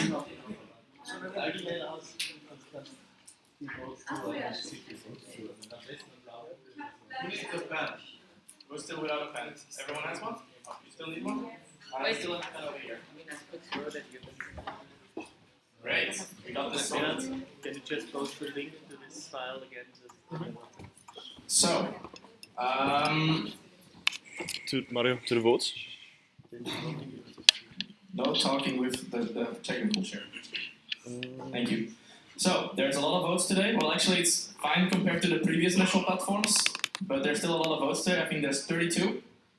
And some of them we need to do in order to do other votes. So that's great. So the first vote you'll be having is the vote on expelling Steyr. This will be a secret vote. The reason for this is that basically you could have requested a secret vote, and so we already printed the paper, so now you're gonna do it secretly, because we don't waste paper. Once that is done, you will vote on the national board, the also see the main arbitrator, followed by the Rechnungsprüfer and the audit board, but we'll get to the rules in a second. Once you're done with the Steyr vote, immediately give it to the scrutinizers, because they have to count it in order to proceed with the votes after this. So you're gonna get a paper with the vote for expelling Steyr or not. After this, you will get a paper, or at the same time, whatever, you will get a paper for national board, also see main arbitrator.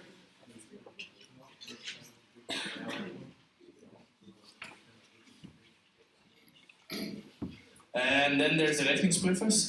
For the Rechnungsprüfers and also for the auditors, we will. It's also explained on the voting sheet, but basically because we have more we have 3 candidates for Rechnungsprüfer, but only 2 Rechnungsprüfers.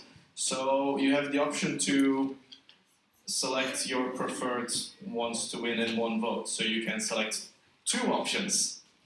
You can also say none of the above if you don't like any of them, or you can say abstain. You can't say none of the above and select a person. You can't abstain and select a person.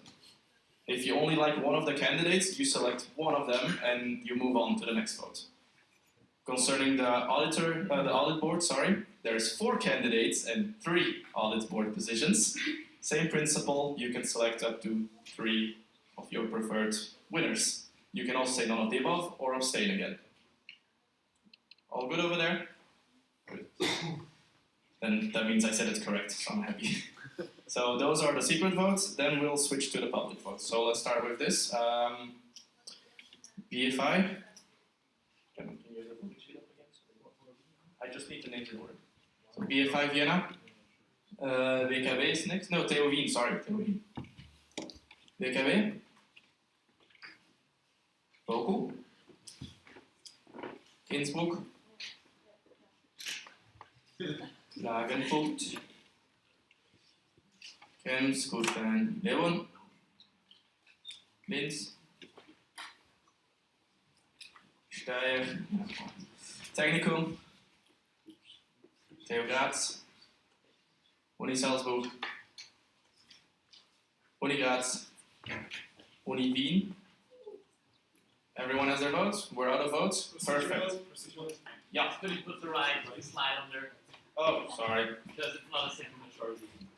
You just want this one here?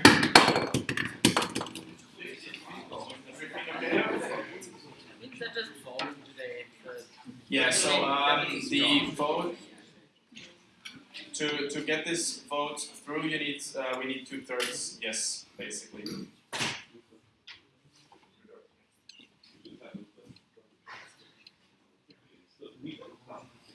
This is already done? Okay, then. No, wait. Give them already the next paper then. So next one, while they will count, the one for the national board, both papers actually, they need one of each. Both at the same time? Yes, we're that revolutionary. BFI. TU Wien. WKW. Boku. Innsbruck. Klagenfurt. Krems. Ja. Kufstein. Leoben. Linz. Sky, Technical, TU Graz, Uni Salzburg,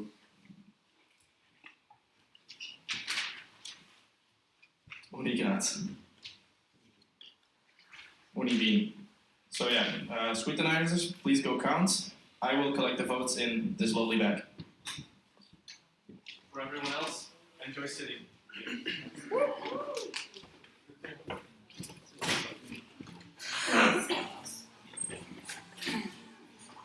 Jens, you can also have other bag if you like. Big one. Okay.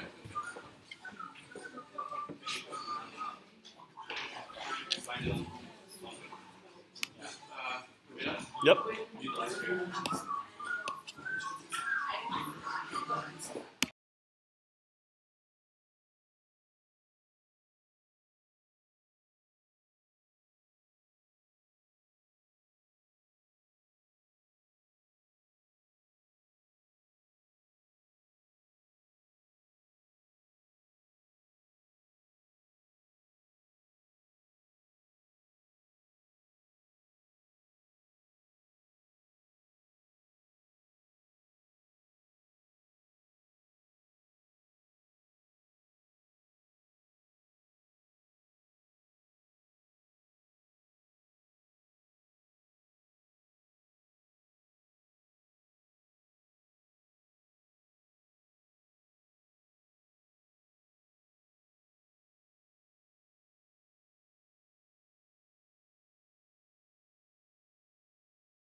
Okay, so we had a total of 30 votes, and we have had 9 yes, 3 no's, and 1 abstain, which is a 2/3 majority.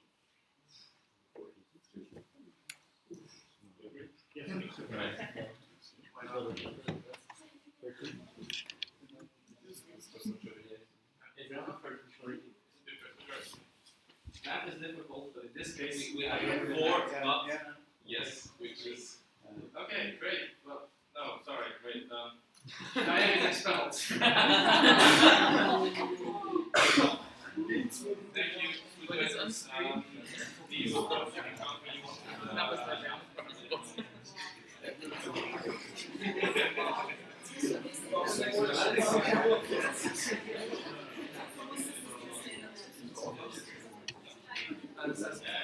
okay. This thing.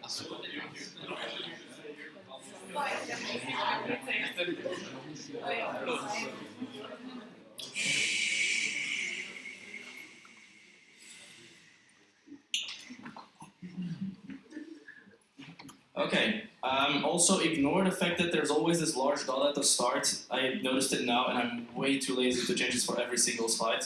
So, ignore it. The first, so now we're continuing with the public votes. This is about the proposals that, well, we had during this event. The first vote we will have is about Amendment 1 to Proposal 1. This is the amendment that adds a deadline to submit the vote delegation of the sections for the extraordinary MP. Yes? Can you just show the video? I could. I mean, the vote is almost the same, but. Yeah.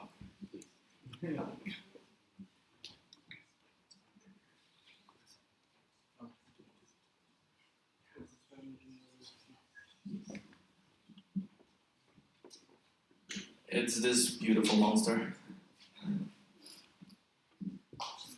Yeah? Clear? You know what to vote? Great. So, it's very simple. It's a simple majority. Which means, for now, at least, more yes than no. Let's see how long. Oh no, wait, it was retracted. It will stay more yes than no. Beautiful.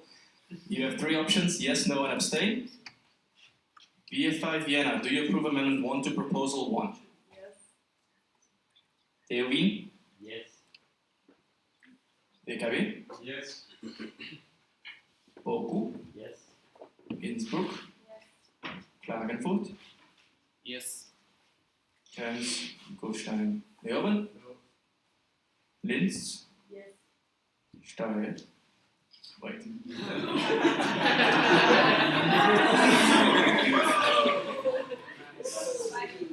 Well, read it out again. Read them out from now on, I suppose so, right?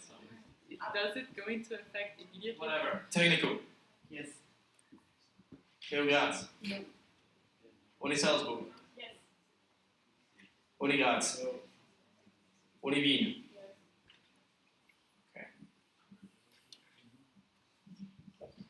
So with 10 yeses and 3 no, the amendment 1 to Proposal 1 to the SO is approved. Is approved. Next.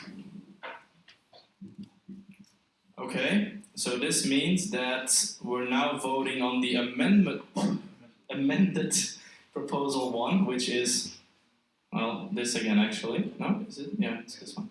So basically now if you approve the entire proposal that was made, which adds these things, right? Yeah. Okay.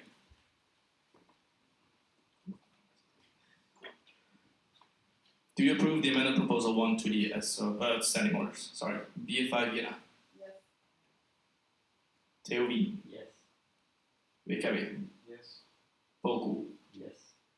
Innsbruck. Yes. Klagenfurt. Yes. Krems. Kufstein. Leoben. Yes. Linz. Yes. Technical. Yes. Theo Graz. Yes. Uni Salzburg. Yes. Uni Graz. Yes. Uni Wien. With 13 yeses, the amended Proposal 1 to the SO is accepted, or approved. Great. Next one is Amendment 1 to Proposal 2 of the standing orders, which is oh right, I opened this from the agenda.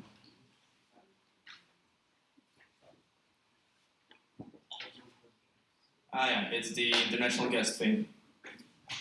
Everyone clear on what you're voting on? Yes? Okay, in that case, do you approve Amendment 1 to Proposal 2 to the standing orders? Yes, no, or abstain? BFI. No. Theowien. Abstain. WKW. No. Boku. Abstain. Innsbruck. Klagenfurt. Abstain. Krems. Sorry, Kufstein. Leoben. No. Linz. No. Technicum. No. Theo Graz. No. Uni Salzburg. No. Uni Graz. No. Uni Wien. So with 10 noes and 3 abstains, the amendment is not accepted. Moving on.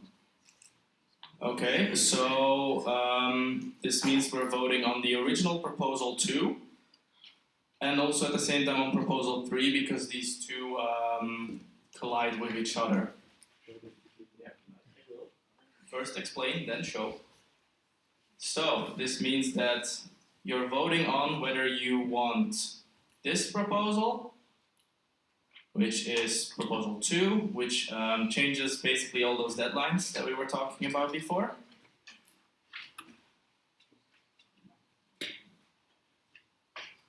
Or if you want proposal 3, which is the removal of the, what's the English word for this? Whatever you prefer from the topics that were proposed for the agenda. So the removal of that thing. Or of course, you can like neither of them, or you can abstain if you feel like it. So yeah, do you approve proposal 2 or 3 to the standing orders? Is this a clear vote for everyone? They don't consider the same thing, right? They consider different things. That's not order. Shouldn't it be voted together with the... So it's different points. In the sense that, yeah, okay, technically this could go together. No, wait. They don't.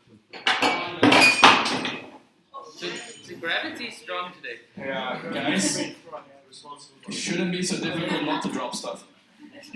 They do, actually, because here in theme 6 of proposal 2, you have a deadline changing from 14 days to 21 calendar days, whereas in proposal 3, yeah, this is on the current version of this. So they do override each other. Haha. So yeah, proposal 2 with changing all the deadlines, or proposal 3 which is just removing this this preference thing. Clear now? Great. Do you approve proposal 2 or proposal 3 to the standing orders? Options are proposal 2, proposal 3, none of the above, or abstain. It is a simple majority, and BFI. Proposal 2 or option 2? Theorie? Proposal 2. BKW? Proposal 2. Boku? Proposal 2. Innsbruck? Klagenfurt? Proposal 2. Krems? Kufstein? Leeuwen? Linz? Wait, I have a... Make that, finish the vote. Okay. Technicum? Technicum? That's a 4. Yeah. Yeah, but it's still afterwards. Theo Graz? Uni Salzburg? Uni Graz? Uni Wien? But before you announce, what's the procedural? Gerne the ESN Uni Wien. The proposal 3 does not contradict proposal 2 because the change that the proposal 3 makes does not change anything that is changed in proposal 2. The exact sentence that is crossed out is still in proposal 2. Hence you first decide on the day you want to have in there, and you only change that one sentence in proposal 3. Shouldn't there be an amendment on proposal 2 then, for it to go proper? Well, probably yes, but I would say that you can still vote like that. Because you don't change that one sentence. You're not auditor yet, I'm sorry.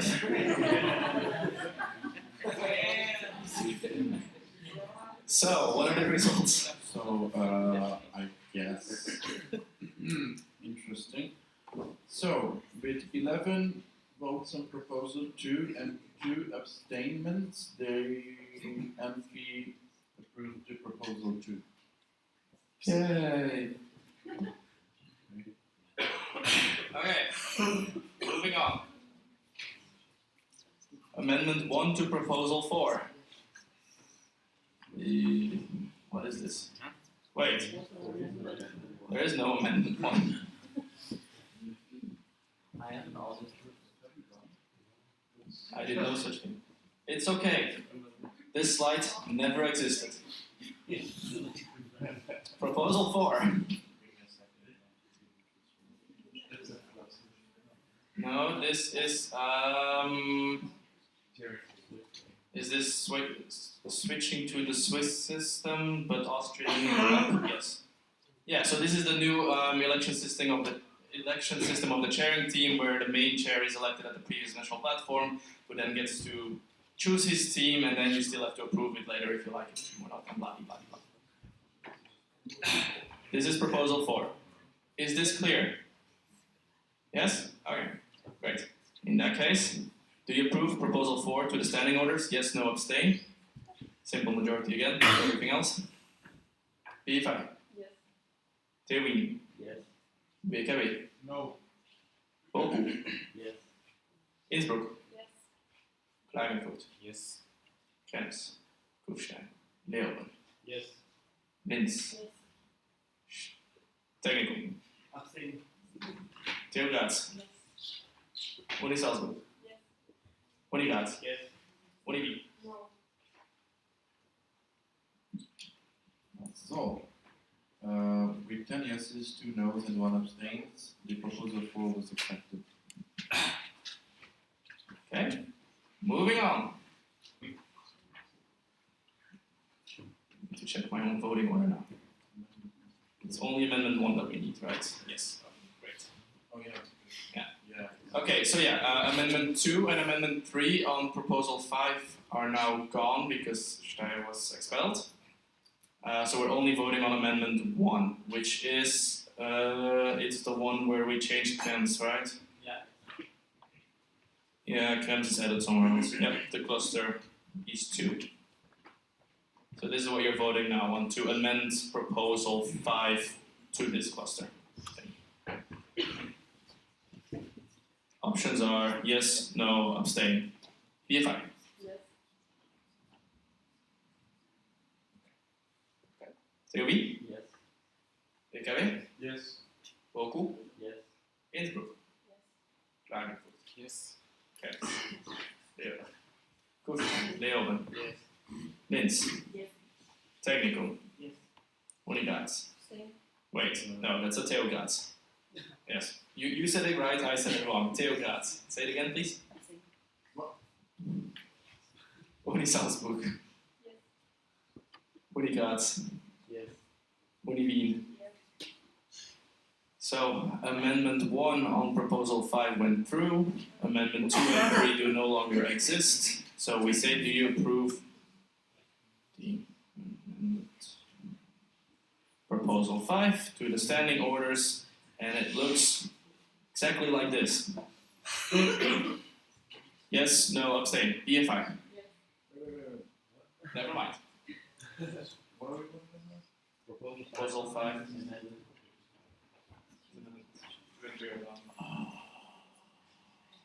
Okay. You got it? We voted on amendments. We voted on amendment 1.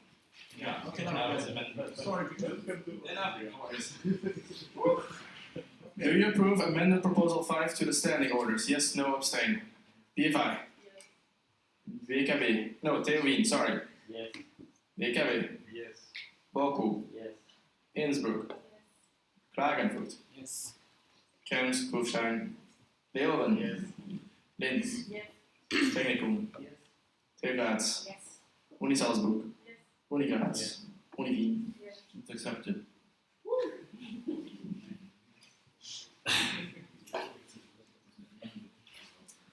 Proposal 6, which is to the point system, but we kept on counting to make it easy for people.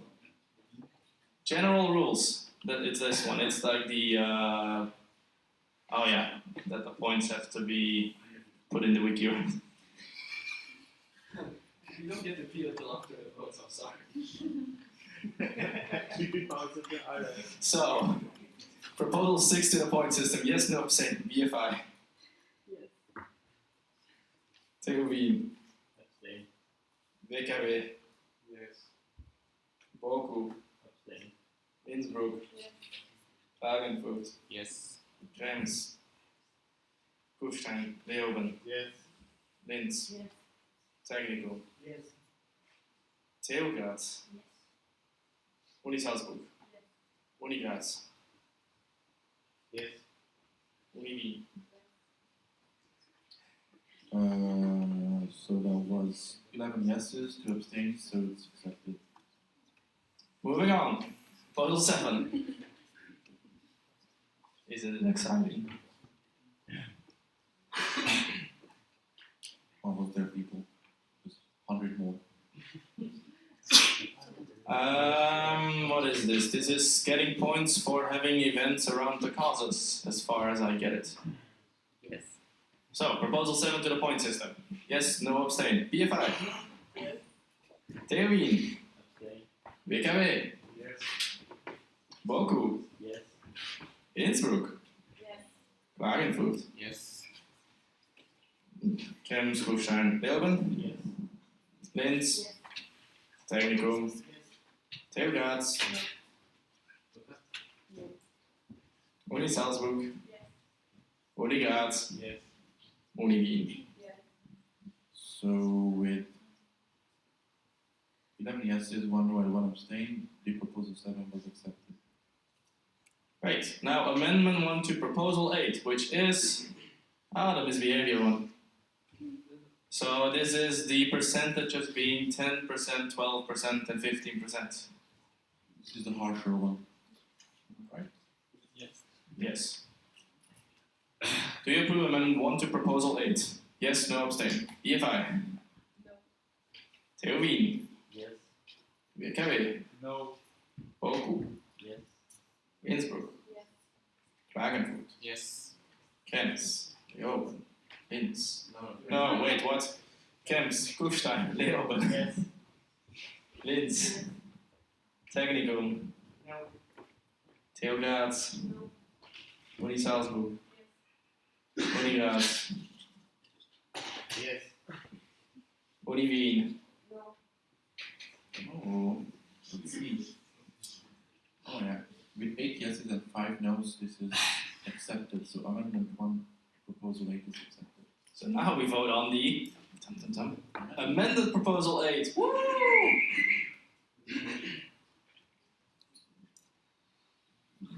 Who would have seen that one coming? Fair. Okay, so basically now it's this proposal fully of the new punishment system, I suppose. Yeah. Do you approve the amended proposal 8 to the point system? Yes, no, abstain. BFI. Abstain. TU Wien. Yes. WKW. No. Boku. Yes. Innsbruck. Yes. Klagenfurt. Yes. Krems, Kufstein, Leoben. Yes. Linz. Yes. Stein. Technicum. Yes. TU Graz. Yes. Uni Salzburg. Yes. Uni Graz. Yes. Uni Wien. No. Let's see. So with 10 yes, 10 yes, 2 no, and 1 abstain, the amended proposal 8 to the point system is accepted. Great. Amendment 1 to proposal 9. So what is this thing? This is that thing. It's about the cluster system, and if some sections. I see new people arriving. We have a celebrity here. So if what was this thing again? Oh yeah, the change makes it so the sections that at the previous round in the cluster system organized are exempt from getting minus points if their cluster fails to organize the NP again. Did I explain that correct? I saw like a neck movement over there that wasn't sure, or good? Good, great. In that case, and we're gonna do, to switch the system up a bit, this time you're going to shout your answer as loud as you can to wake up the people in the back. Do you approve amendment 1 to proposal 9 to the point system? Yes, no, abstain. BFI. Abstain. That was not shouting. TU Wien. Next time trying whispering, maybe that one works. WKW. No. Thank you. Boku. Abstain. That was louder. Innsbruck. Abstain. Klagenfurt. No. Krems, Kufstein, Leoben. Yes. Linz. Abstain. Technicum. Yes. TU Graz. Yes. Uni Salzburg. Yes. Uni Graz. Yes. Uni Wien. Abstain. Alright, this is interesting. Let's see what's going on. So we have 5 yeses, 2 no's, and 6 abstains. I guess it's failed. No. No, it's simple. not. Sure. We have 7 valid votes. What? We have 7 valid votes, 6 Yeah. abstains, 5 yes, so it passes. Yeah. So amendment 1 to proposal 9 passed. Because in total we have more valid votes than abstains. So if you count the yes and no together, you go to 7, and then we still choose the one with the most. Okay.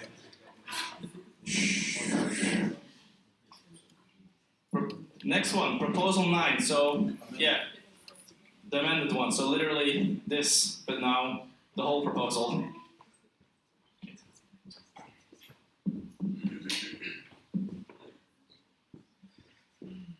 Do you approve the amended proposal 9 to the point system? Yes, no, abstain. So shouting didn't work. I don't want whispering for my main chair, vice chair. So let's just try normal again. BFI. It's louder than the previous time. Theo Wien. Yes. WKW. No. Boku. Yes. Innsbruck. Abstain. Klagenfurt. Abstain. Krems, Kufstein, Leoben. Yes. Linz. Abstain. Technikum. Yes. TU Graz. Yes. Uni Salzburg. Yes. Uni Graz. Yes. Uni Wien. Okay. With 8 yeses, 1 no, and 4 abstain, amended proposal 9 to the point system is approved. Great. So proposal 10 was retracted. So 1 less vote. Amazing. Now we go to the budget votes, which I will need help in a second because I got confused. But for now, do you approve the amendment to the budget, which is this thing that Beatrice presented this morning? This budget thing. The one with the pretty yellow things. Great. Clear? It's probably as clear for you as for me, so that's perfect.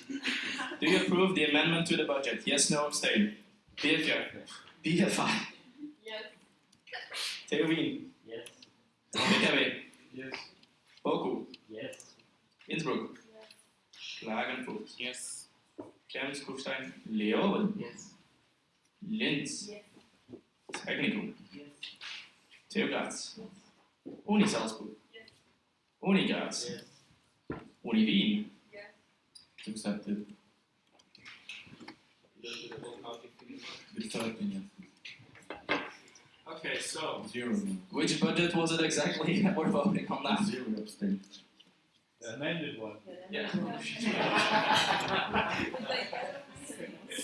No, I mean which year or 1819. 1920. 1920. Okay.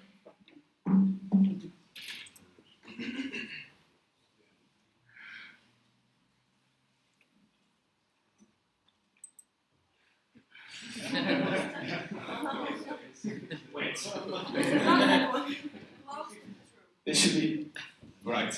So yeah, yes, no, abstain. Very easy. BFI. Yes. TU Wien. Yes. WKW. Yes. Boku. Yes. Innsbruck. Yes. Klagenfurt. Yes. Krems, Kufstein, Leoben. Yes. Linz. Yes. Technikum. Yes. TU Graz. Yes. Uni Salzburg. Yes. Uni Wien. Uh-uh. Good, at least someone paid attention. Uni Graz. Yes. Uni Wien. Yes. Totally didn't mess this up. So as far as I know, we also have to approve the application of EZ Salzburg for the NP, right? We can do that. Now we're voting on it. Yeah, why not? Oh yeah, I added this new one, sorry. Was it Salzburg presented? Name it Cluster West. Application of Cluster West. Okay.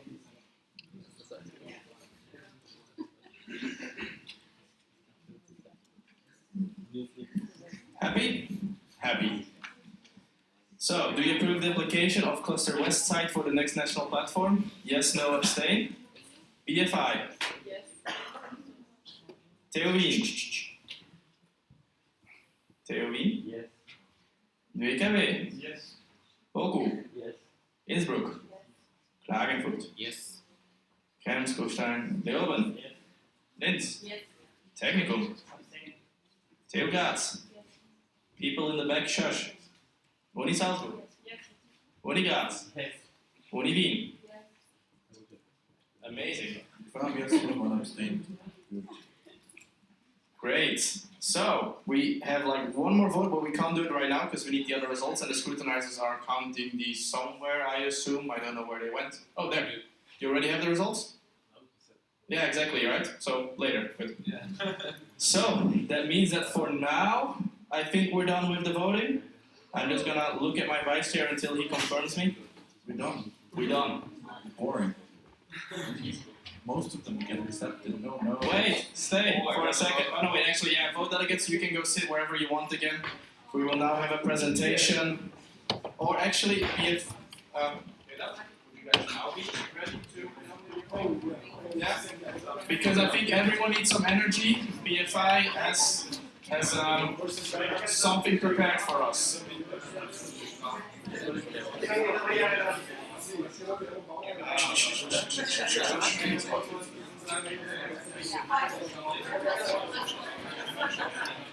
El momento donde el mail llegue,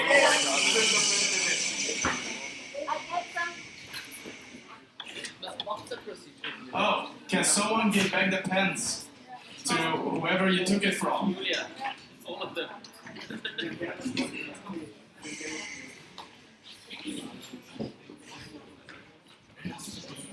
Sorry.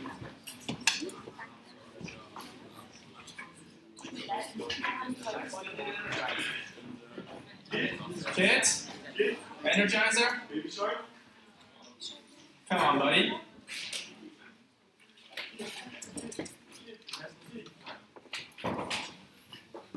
Good. Everyone else, actually stand up, because it's an energizer. Let's get some energy back in the room. Also, Vedat, can you mute the live stream? Oh, you're here.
Sit.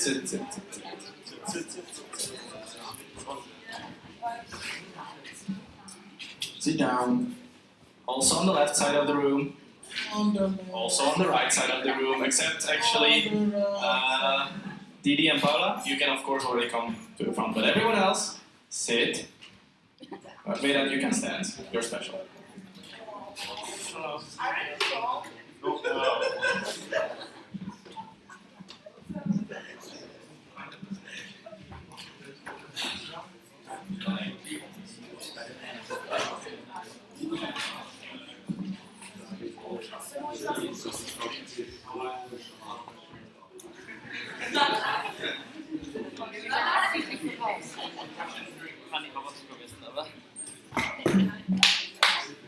Aber der Zeitpunkt war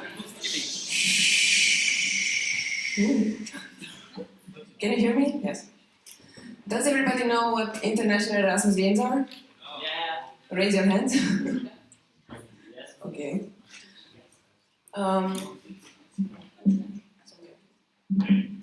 So, the aims for the IG or for the International Erasmus Games are to promote healthy and active lifestyle among the network and among the students, to raise awareness about health, well-being, social inclusion and integration, to introduce and support a way of connecting students with their local communities, and volunteering in sport, to support countries and sections in organizing sports activities and events, and to initiate challenges and activities.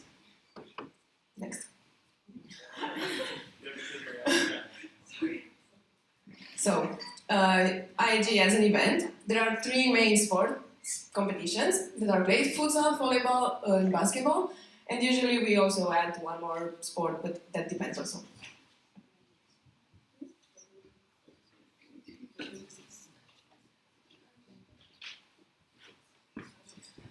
So this event was organized during 6 years. First one was in Krakow, Milan, Porto, Nice, Paris, and now we are organizing it in Cluj-Napoca.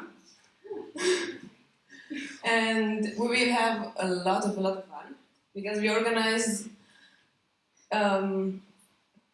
This is our organization committee. Paula is the vice head of OC, and I'm the logistics responsible. And as main activities, we have, besides the sports competitions, we have also Zumba and the traditional dinner, cocktail party, responsible party, also yoga and maybe swimming and so on. So this will be the deadline for the registration. When you can apply, I know like some people from Vienna are gonna come directly to Cluj. Yay! We're looking forward to meeting you there. That would be the deadline, but anyways, the IG team will tell you more about it. And International Erasmus Game has a project. You might know these lovely ladies, you might not, but they're in charge of promoting the projects in the whole network. They have campaigns. You can follow them on Instagram and Facebook, International Erasmus Games, where they try to promote this healthy lifestyle and so on. This is a picture from the IG community meeting. I think it's there. Yes. The community, you can join the community as well. We have Facebook groups and so on, and we organize 2 community meetings a year, where we meet in Brussels and we discuss the project, the aim, the Health and Wellbeing Week, and what else we can do to promote the cause and the project. And our initiatives for health and well-being. Of course, you probably know this. Last semester we also had the Health and Wellbeing Week. I hope you participated at least with one event. We will also have it next semester, between the 9th and 15th of March 2020, where we try to promote the sections to organize as many activities as possible for the Erasmus students. And like I said, you can also get involved in the IG community if you want to join, if you want to be more active or just more interested in promoting the cause. So these are just a few of the ideas where you should join: constant challenges and pushing limits. We have a very supportive and proactive community. We exchange a lot of best sections, best practices, and try to see what works in one country and do it in another one. And of course, we also have like cookies, but they're like healthy ones because healthy lifestyle.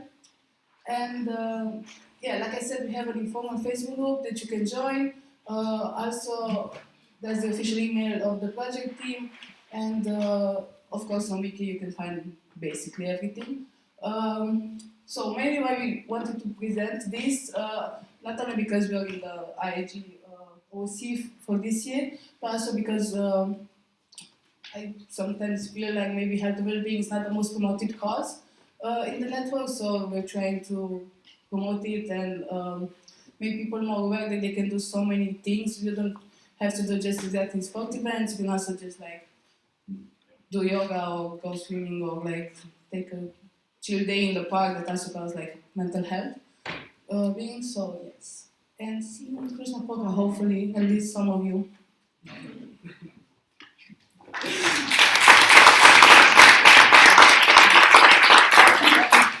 Questions in the coffee break, because okay.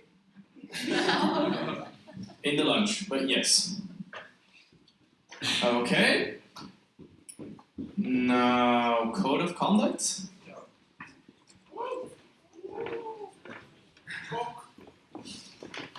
Don't use the abbreviation.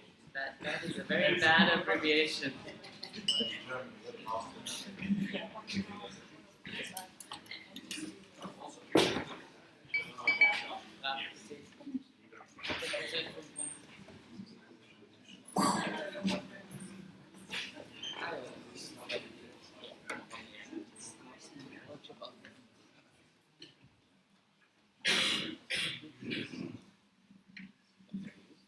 Hello, my name is Michel, and for those of you who don't know me yet, I was president of Years in Germany in mandate 2018-19, and one of the biggest things in my mandate was the creation and implementation of a code of conduct for Years in Germany.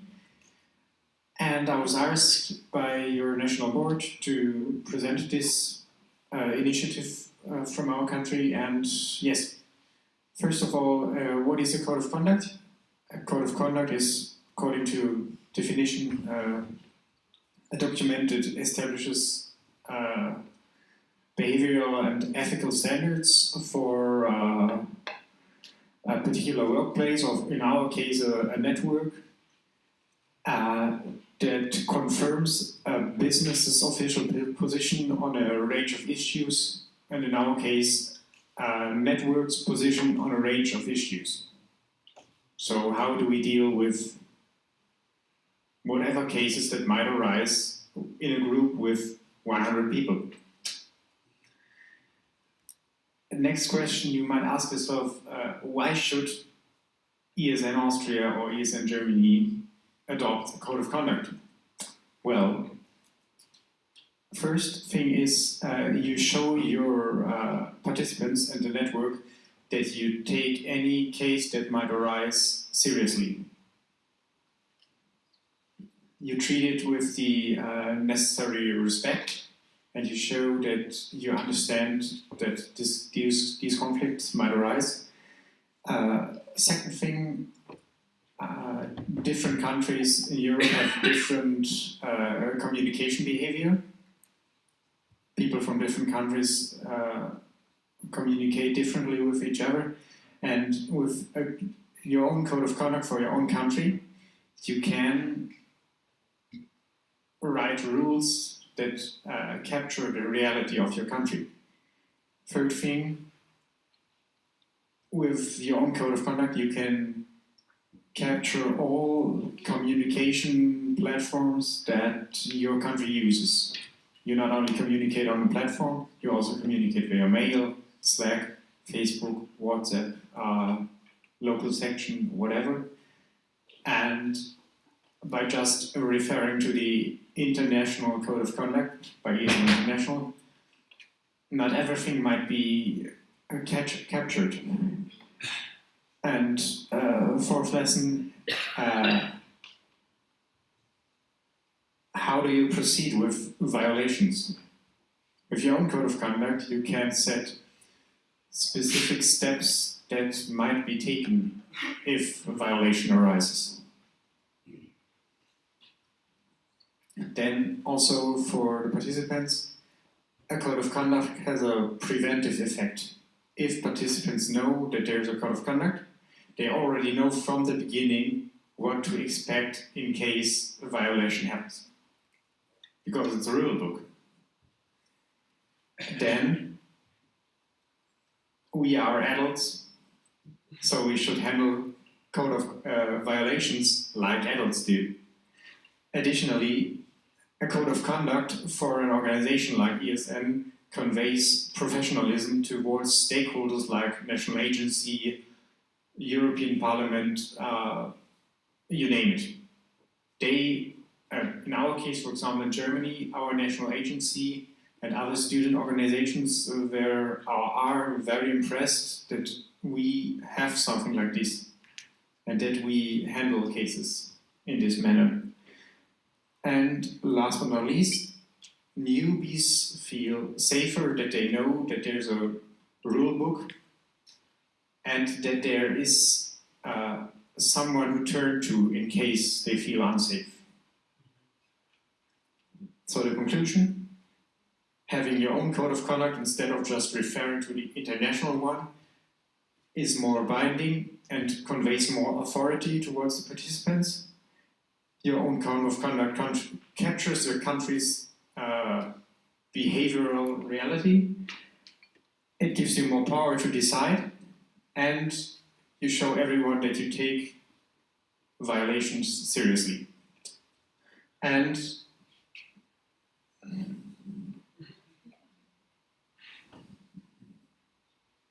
it doesn't want to go forward.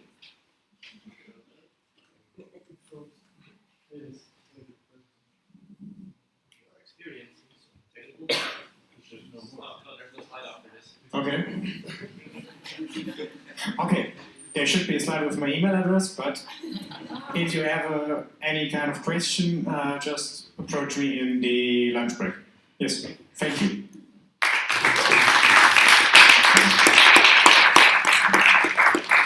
Okay, thank you. Okay, let's see, what's next? I think it's gonna be the small sessions, but we have something else.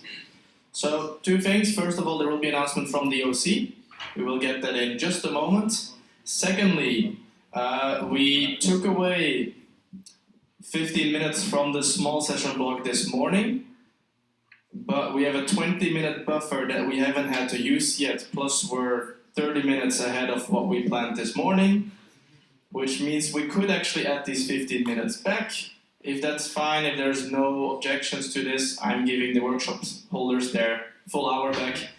And Clara gets a bonus 15 minutes, which is fun for her. Good? Okay, great. So from now on, this is 1 hour again. Beautiful. Okay, so now the OC had an announcement. Hey guys, because it's such a sunny Sunday, we decided that you can paint your mugs for free. So the ones who have already paid for it, they get their money back, of course. So during our breaks, coffee break, lunch break, you can paint your mugs. We will put it in the oven, and before you go home, you can just pick it up. So have fun. But it's not for everyone. We have 50, I think. But yeah, first come, first serve. Have fun while painting. Thanks.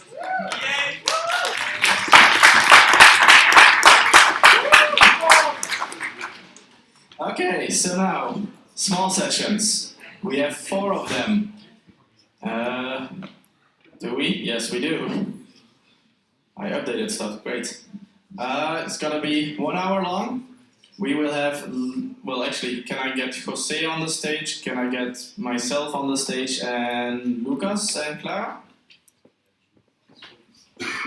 And Sophie can be here as well, and Kayla, and everyone on this list. Yes, you may. You know what, Jose? Yes, please explain it in detail.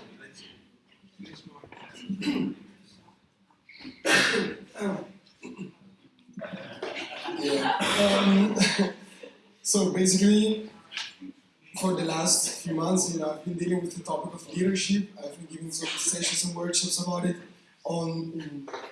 in other countries. Oh wow, sorry. And I thought that maybe this might be something very interesting, first of all for the presidents, the current presidents, people interested in becoming presidents in the future, and of course everybody who wants to learn some skills and some new knowledge about it to be implemented also in their communities. So it's just about breaking down the myth of leadership and getting more knowledge and in-depth insights about it. Okay. Second one is on how to motivate newbies. It's something you guys requested in your registration form. So we made something happen. So Josef, Olivia, me, Maciej and Sophie, we will throughout the next hour share some of our experiences with how to motivate new members, the areas that we like to focus on, also from different countries, and then we will try to explore the topics that you like the most more into detail, or like help you more out with this. So you want to add something to this, or? Okay, I'm holding the last workshop here on this list. There are two reasons why I think that expenditure guidelines are important. The one is understanding when people are talking about this, because these are very important decisions made based on these. And the other is also you can get something out of it. There is funds for you, for your NP and other stuff. So I would like to bring that to you. We have now a full hour, so it will be a very flexible, small session. So if you have any questions, any approaches on expenditure guidelines, also budget, I will very openly and interactively structure it, and also how-to questions or how to do it best. So it's open for everybody, so not only treasurers or presidents. Now the left side of the room. Okay, so together with Lucas, we will have a workshop called Communication Tools. But this workshop will be focused on a visual identity because it's one of the communication tools actually. So we will talk about the branding and so on, some violations and how not to violate our corporate identity. And also I prepared a Kahoot for you and one game, so come in. And it's suitable mainly for communications, of course, but if you're interested, you're more than welcome.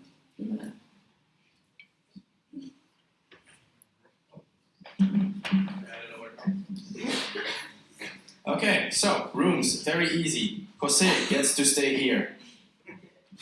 Jens, Sophie, Olivia, Maciej, Josef, we go to A107. Don't worry, I'll get you there. Communication tools is 6 and expenditure guidelines is 8. Please start moving. Also, after the session, you can immediately go to lunch downstairs. So if your small session holder keeps you longer, you lose lunch time. Or you leave. 2 hours. There's no lunch. Vienna?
now.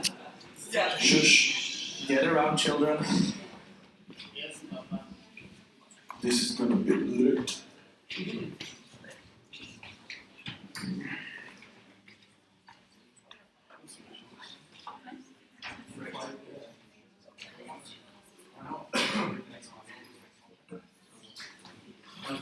Okay, is everyone ready for the voting results?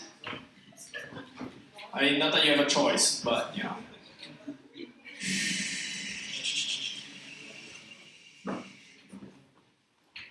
So, the scrutinizers used their, I think actually their small session time to count all the votes. I'm not sure if they want to make any more comments about those votes or if I can just present the results. Nah, you good? You good. Great. In that case, the first vote, and I'm a bit worried about my animations. So in that case, the first vote is about the president election. So Jose, if you could already come to the stage so we can either congratulate you or cry. Or both. We don't judge.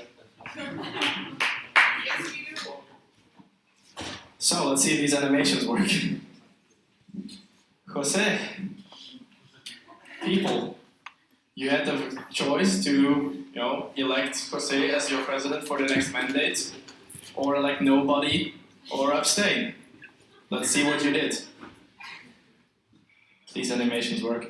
Do you elect Jose as president for the mandate of 2020-2021? Also, I'm pretty sure with all the other votes, I didn't include the mandate because I was lazy, so deal with it. You ready? Congratulations, Jose, with 12 years and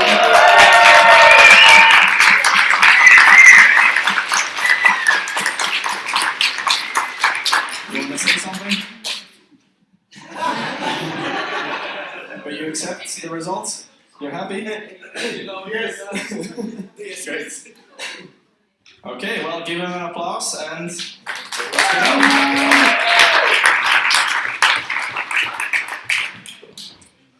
I'm so afraid of taking this.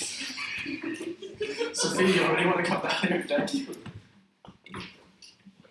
So, next one. For the election of vice president. Do you elect Sophie as your vice president for the next mandate?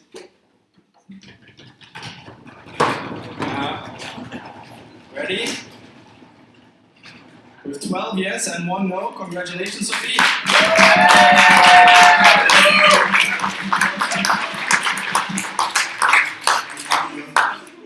2 down, 10 to go or something. You want to accept the vote or not? Yes. Yes? You want to say something to the people? Thank you. Short.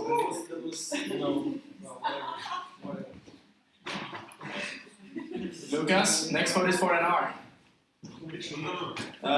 Lucas, wait, only one applied. You ready? Do you elect Lucas as your NR? You do?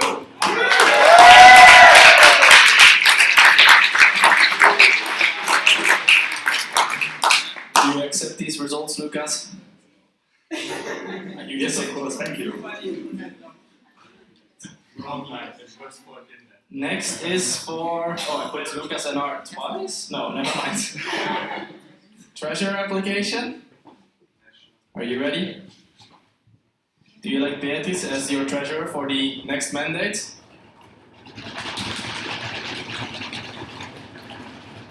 $13 yes, congratulations.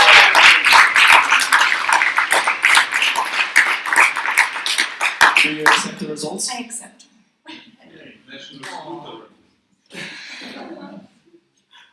Next on the list is National Events Manager. There she is. Okay. Do you elect Stephanie as your... She's on the way, don't you worry, I haven't clicked yet. As your next National Events Manager.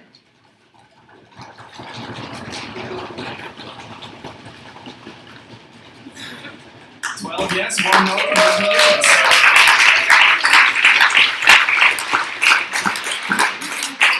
Do you accept the results? Yes. what's next? Oh, Alps. That's nice. Well, you have a national board. Oh, right, yeah. Congratulations.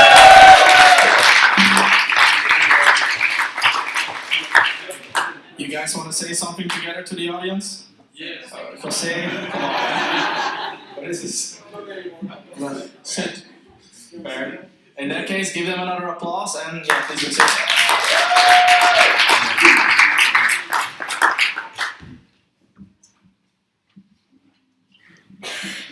So for Alps OC, Karina is not here, of course, so she can't come down on the stage, but let's imagine she's this roll-up banner or something. Let's make a huge applause for the live stream. Yes, we can do this. After the results. Do you elect Karina for the Alps OC? We can also do drums for the live stream. 13 years.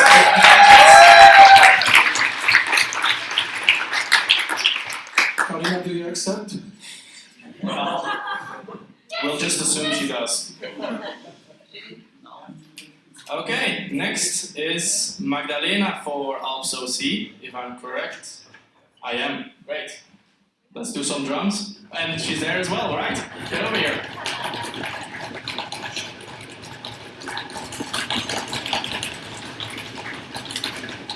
Take your time. Keep on going with the drums. Keep on going.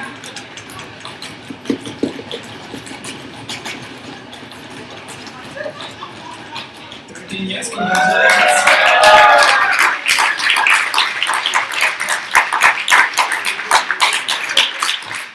Do you accept? Yes. Perfect. What was that? At least you tried.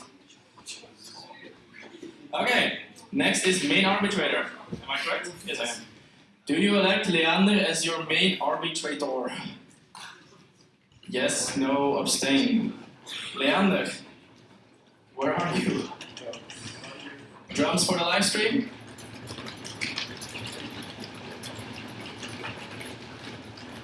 $13 yes. Congratulations.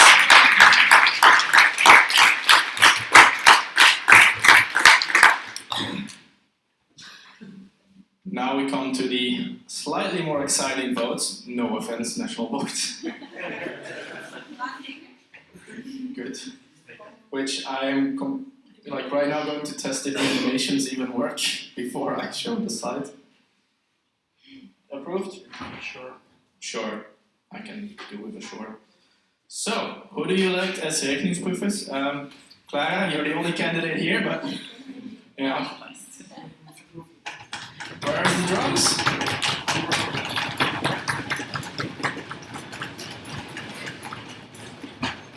So, with 13 yes, Clara is the first Rechnungsprüfer elected. Give her an applause already. And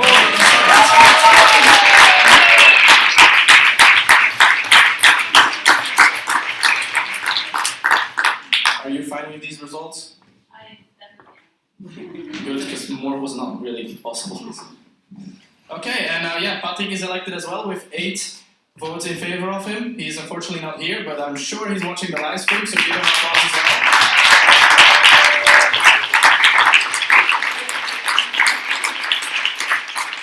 And please give Peter an applause as well for applying for this position. We always need people to apply for this position. We need people like this.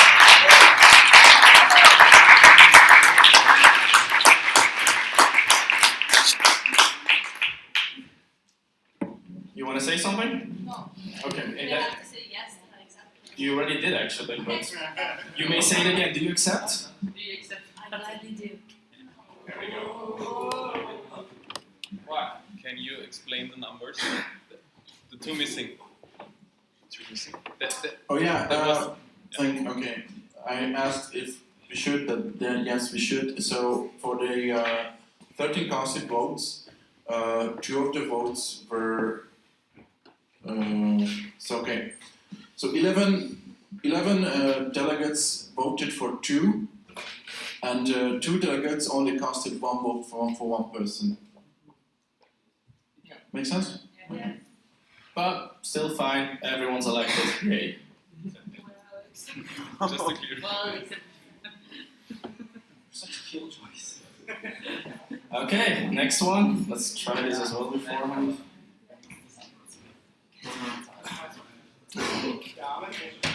For the audit board, can I have our 3 candidates in the room? Rafael's not here anymore, right? No. Okay, so the 3 candidates in front, please, and Rafael on the live stream then, hopefully. Drum roll. Yeah, where are those drums? Come to the live stream. So, the results are 11 for Anna, 13 for Gernot, 10 for Mario, 3 for Rafael, which means these 3 people are our new audit board.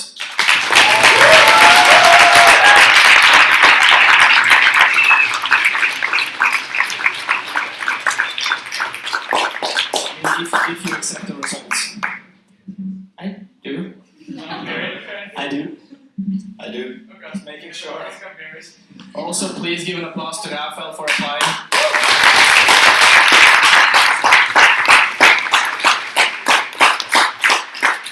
So with these results, 11 votes out of the 13 used up all of their 3 casted votes, and 2 votes were only chose 2 candidates.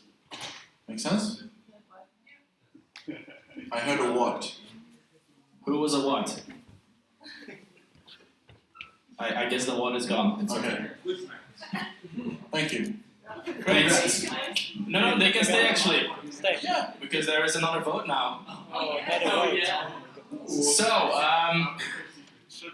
public, because we care about the environment, and I'm not writing another vote. Might just might. So yeah, there is another vote needed, as you probably most definitely read in our SOS. After electing the audit board, there is also the need to elect a main auditor, and you have the right to do this. As far as I know, from our 3 laughing candidates over there, they did have to say in their application that they actually want this position in order to be eligible to be elected for this, right? In the written application. In the written application. I know. So, for the next vote,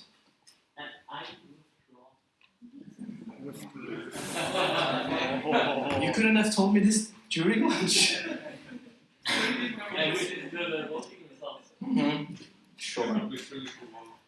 So, in that case,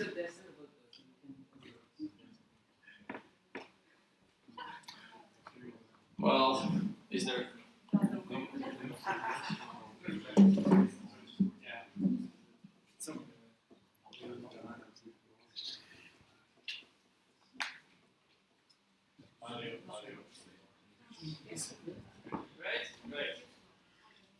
So with this, the final vote of the day. Do you elect Mario as main auditor? Yes, no, or abstain? And it is a simple majority. Are the vote delegates ready? Good. PFI, last vote of the day. Tell us.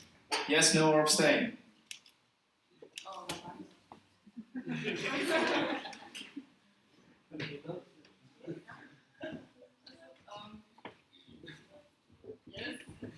It's a yes. Theorin. Yes. There you are. DKW? Yes. Boku? Yes. Innsbruck? Klagenfurt? Yes. Krems? Kufstein? Leoben? Yes. What a surprise. Linz? Okay, that's not here anymore. It's fine. Technical? Yes. TU Graz? Yes. Uni Salzburg? Yes. Uni Graz? Yes. Uni Wien? Abstain. There we go.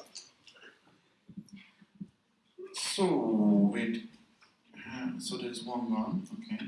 So with 11 yeses and 1 abstain, Mario is your main auditor.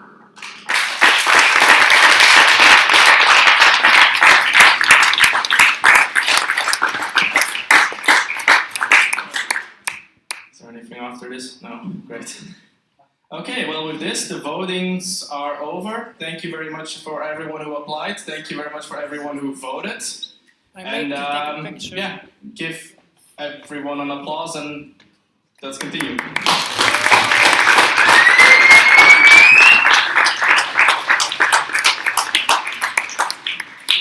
And with this, I will also unhide the voting sheet again from the agenda because we may or may not have already put the results there earlier.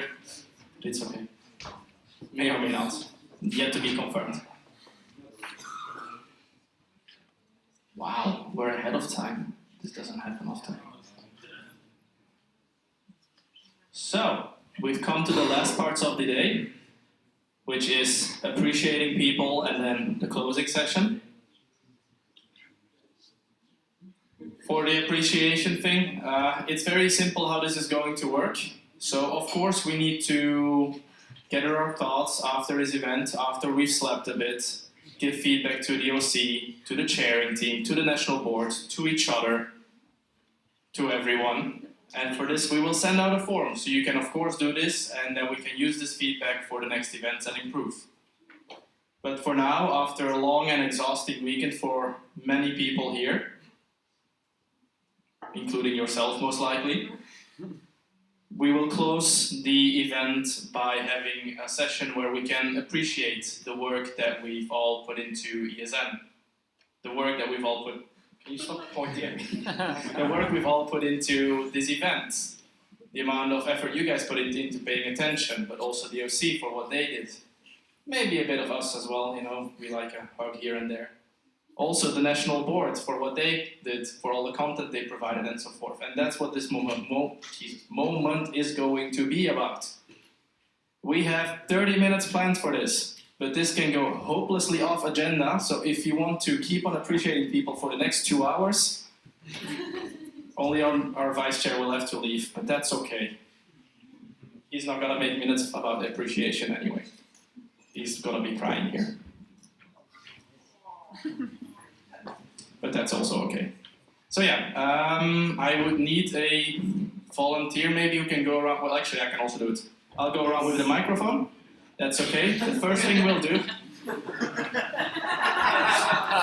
is we will have a round where you can tell the OC what you thought of this event, how much you liked it, give them some encouraging words. And for this, I would also like the OC to be standing in front, so you can fully receive it. Does anyone want to say something to the OC about this event? I'm not opening a speakers list, by the way.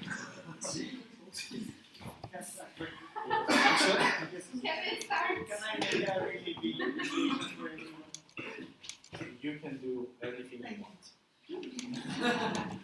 I will, even though I know the first hand was over there, I'm on the right now, so I'm starting here. Thanks. So, to the OC, thanks so much for the MP, it was amazing. I really enjoyed the social program, the mug painting, like the food was amazing too, and everything was always on time, so for me, it was perfect. Thanks.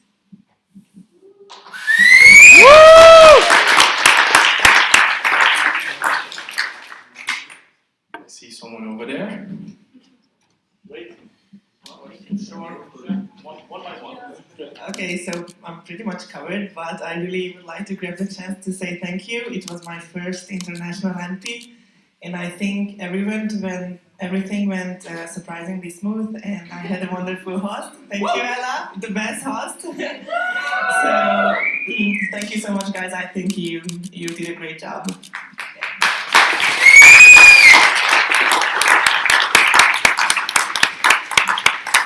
Guys, thank you very much. This is my first international platform, and I really enjoyed.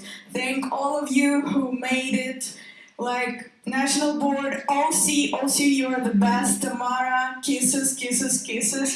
Thanks to everybody that you came, and I really will get a lot of memories from this. Thank you guys, you're amazing.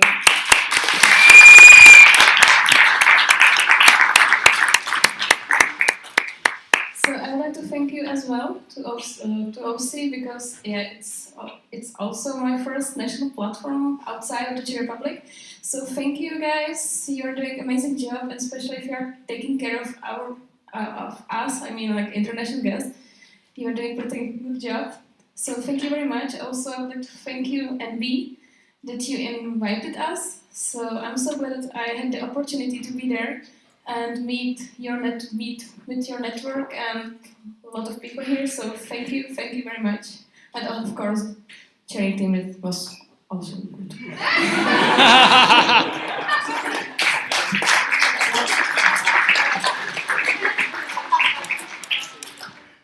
One more thank you from me as well, and special shout outs to the whole design and theming. Yeah. This was awesome. Thank you, thank you, thank you.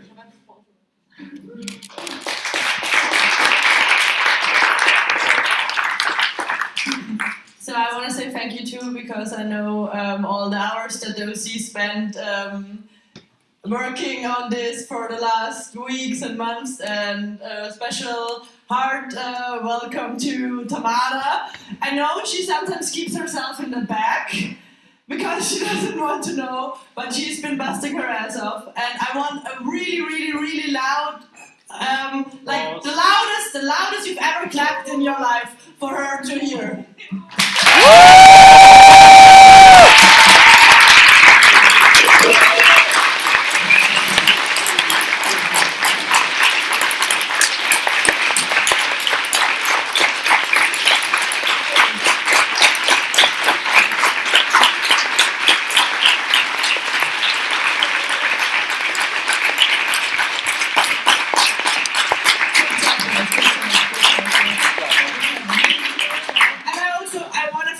International guests that came this weekend and that really tried to participate and tried to mingle up our Austrian ways, and it was really fun having you here.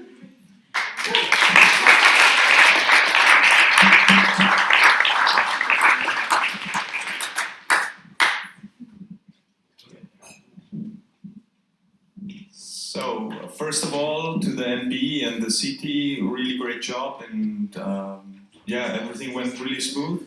We all praise the OC, but we cannot stop there. We also have to thank Technicum for the facilities. Thank you guys that we could do it here, and of course the OC for organizing also all the nice events in the evening, for the nice locations, and for the great food. Thank you.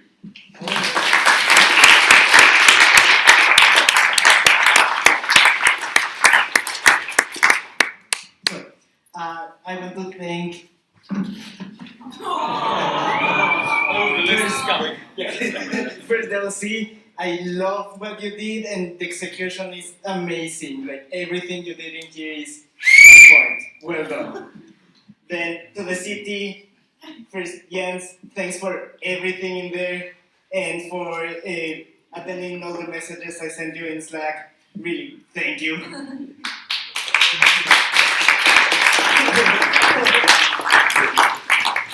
Without you, I wouldn't be on time in anything, so thanks for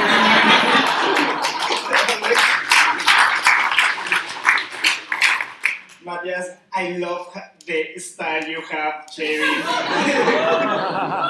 I love everything you do there.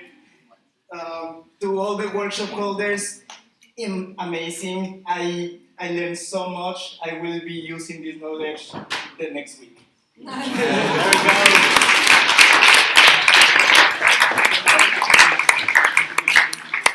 To everyone recently elected, good luck.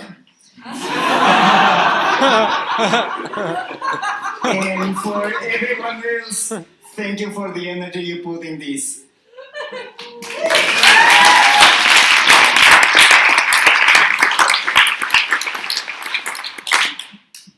I also want to thank the OC. I know it wasn't easy with the agenda, so thank you for being that flexible. That was amazing. Thanks.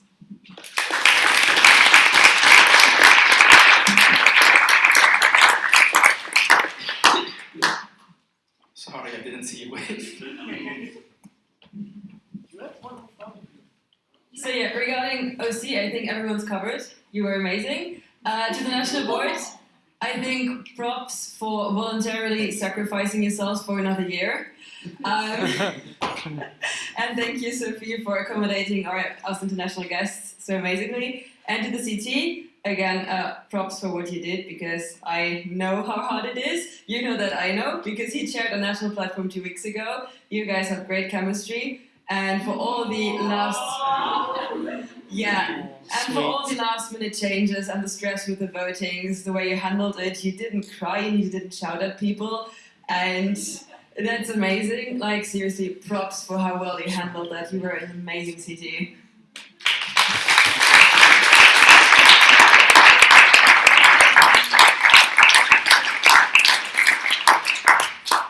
Anyone else still something for the amazing OC? Yes. Yes, all right. Sure. Well, the thing I wanted to say that thank you for showing me the way to eat vegan food, which is actually delicious. Yes, yes.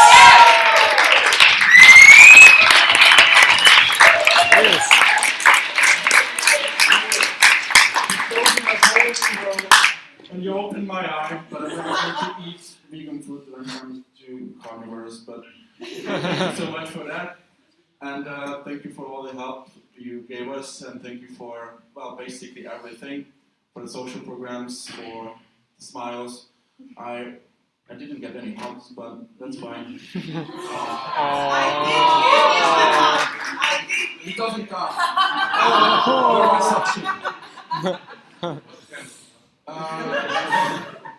And basically, thank you for all of you for the sections that you voted for me, us, as CT, that I could be here and do the minutes and everything. And thank you, you guys were good sports all around this event. And thank you for your patience, your cooperation. Thank you for the questions that I had to write down.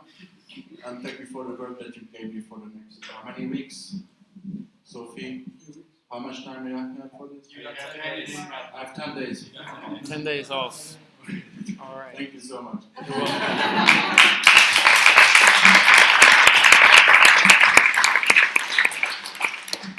Okay, so last time when this cluster organized the P, it was just one section. I'm very glad to see now everyone combined, everyone still smiling on the last day, on the last hour. This is even more better.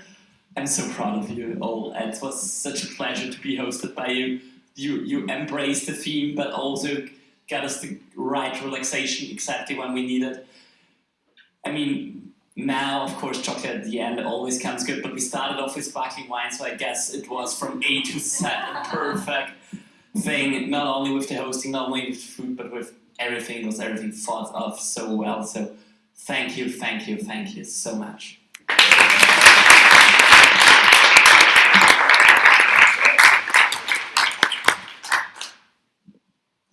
Someone else still? Going once? There we go. So, yeah, thanks for all the work you did. I'm pretty much covered, but still, I'd like to just say that this was amazing, all the job you did, and also to see the cooperation between the sections, to see some newbies involved, and yeah, that's pretty much it. So, thanks for everything. I still owe you 100 hacks, and yeah, get yourself some rest and recreation in the upcoming days, and keep up your ESN spirit and the motivation. And yeah, hope to see you at the next MD.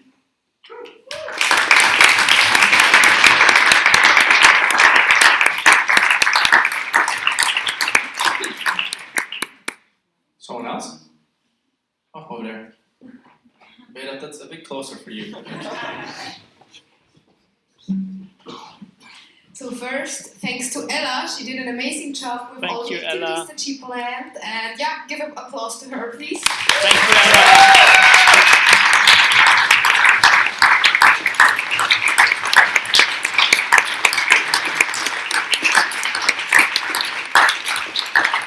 Another big thank you to our DJ last night. It was unexpected, but he did a really good job. Joseph, where are you? Yes, Joseph.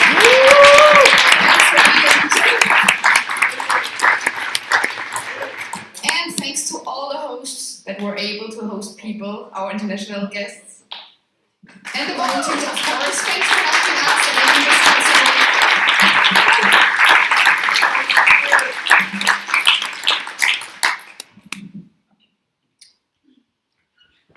Okay, so hi there, OC. I guess I should also say something at some point. Thank you for everything. Honestly, we asked for a lot of agenda changes. Granted, it wasn't really our fault, but like, you know. Still, we asked for a lot of agenda changes. You were also always fine with it. Any message I sent, there was an answer within 5 minutes. Anything we needed, it was there. Whether it was vote delegates, delegation, voting sheets, yes, English, or food, or coffee, or anything else. It was from our side at least, we had no issues collaborating with you, cooperating with you, getting whatever we needed to do our job. Without you guys, we would not have been able to do anything here. I mean, without you guys, we wouldn't have even been able to go through the door. So yeah, thanks all of you, really. And also thanks to all the helpers over there sitting and the ones who are not sitting here, but who are maybe at home sleeping a bit, or resting, or studying, or whatever. Thank you guys.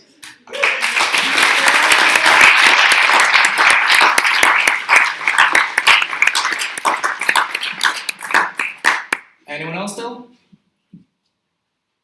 No? Maybe the OC still would like to say a couple of words? Oh, is there? Hey, that's a you.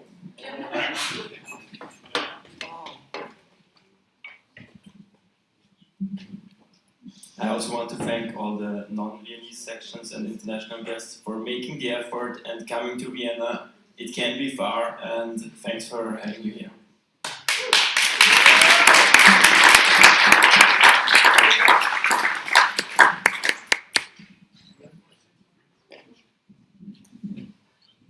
Thanks again for all of you being here, for your participation. Without you, it wouldn't have been the same. I guess we all had a rough weekend. It was fine, it was fun, it was nice, but now we want to go sleep, so we are out. Thanks.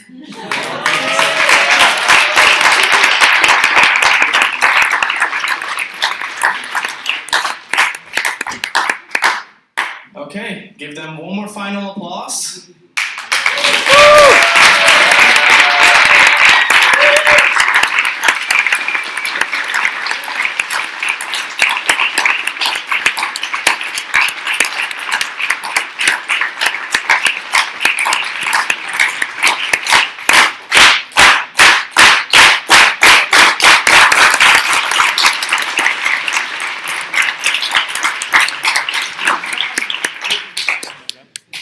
I guess you guys are free to go sit again and enjoy some rest. National Board, stage.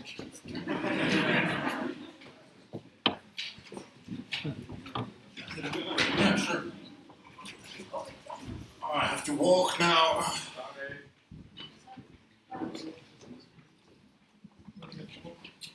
So I'm with the mic now. So who wants to appreciate the board? No one? No one. But thankfully didn't hear it. But there's Yeah, just.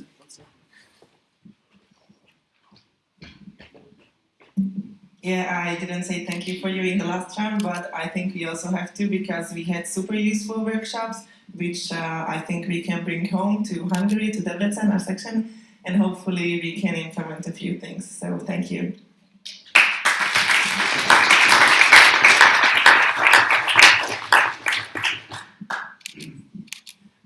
Mario is en regards. Thank you a lot for your effort and the work you put into this national platform. I've seen you all grow since you started your mandate, and now more than half of you is the beginning of your next mandate. So I hope you continue on this nice flow to become, what do you say, outstanding, grow together, all those nice buzzwords. I've seen a lot of boards. I have seen the work we did in my board. I'm really, really happy to see that you picked up some of the stuff which we left unfinished or not really done at all, and you continued working or you started working on it. especially thanks to Iris with Confluence. The wiki was and still maybe is a bit of a mess, and now finally we see some progress there. Also, a big thank you to Beatrice for the nice presentations. I've seen so many number presentations of treasurers with only numbers, and you really had the spirit to bring the numbers to life and make them easily understandable for people who maybe not into numbers that much. So really, thank you a lot, and I hope you will continue with this spirit. Thank you.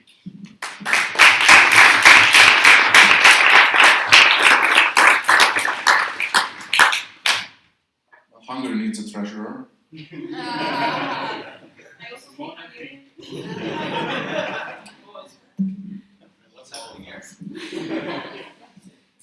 Hi, thank you, National Board, for inviting us here.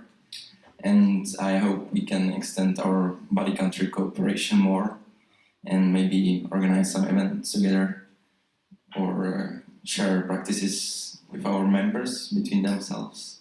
That would be nice. Thank you.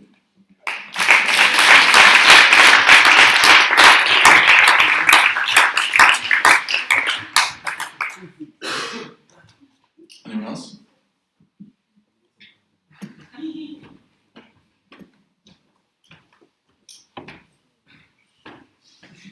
Thank you. Thank you so much. Guys, I love you, and that's, I just want to say it out loud. You know it. Oh. Yeah, and I'm sure about it, you know. I just want sorry, inside jokes.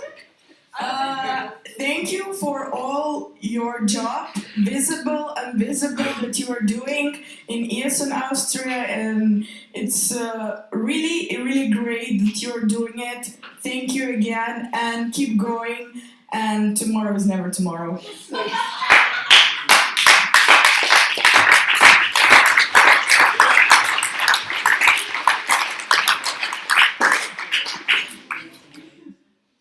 Okay, hi.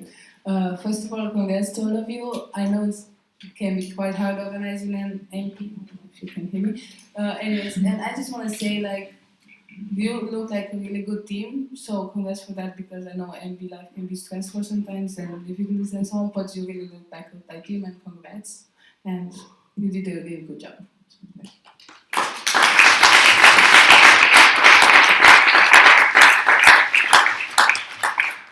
Anyone else? Yeah, so I'm so happy that the successes are so great. Really, like, awesome. Every B update you present, it's for me like, oh my god, this is so cool, this is even cooler. So I want to say sorry for being a pain in the ass. In the live stream. Beep.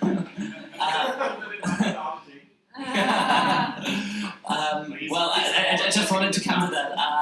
I fear at some point this might continue, but I'm very sure that at least for those of you who have now been re-elected, congratulations for that. I think you'll do a great job also next year, so there won't be much of, hopefully, our work to do. So that would be everything. Thank you for everything, for your work for nearly 1 year now.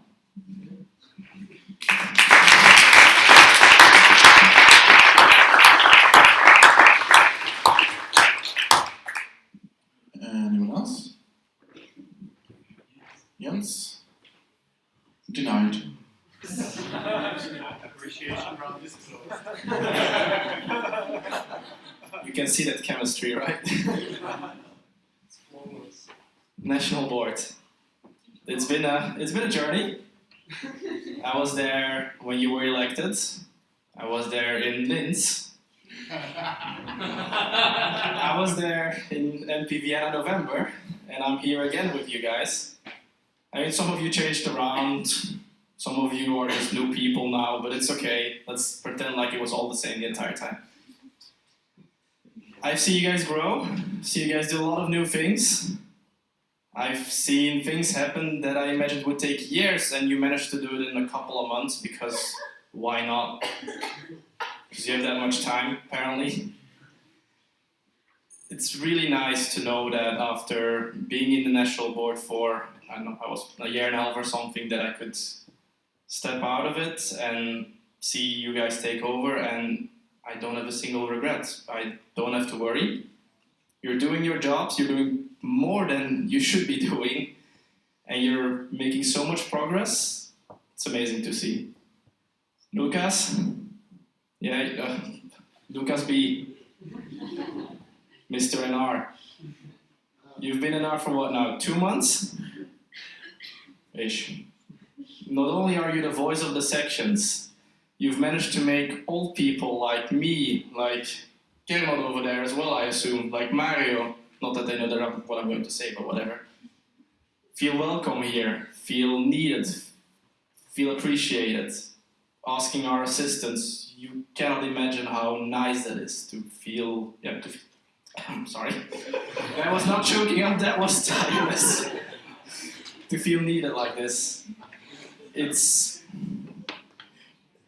I'm happy that, even though it took a while, that you took over from me, and I'm happy that we sat in that metro on the way home a year ago, and I said, why aren't you applying? And you said, I don't know. And you asked it back, basically, right? Why should I apply? And all I had to say is, why not? And here you're standing, so it was a great conversation. Good job.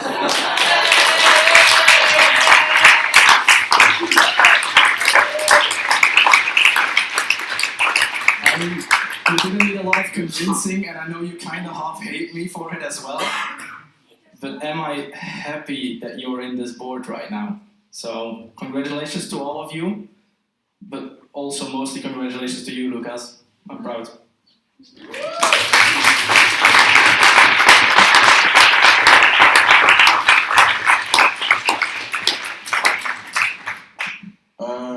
I just want to say that good luck, and I think have fun, yeah, and congratulations. That I think yes, and Austria is very fortunate that they have such a amazing national board as you guys. So keep up the good work, continue to grow, but remember, the empire is always together. Okay.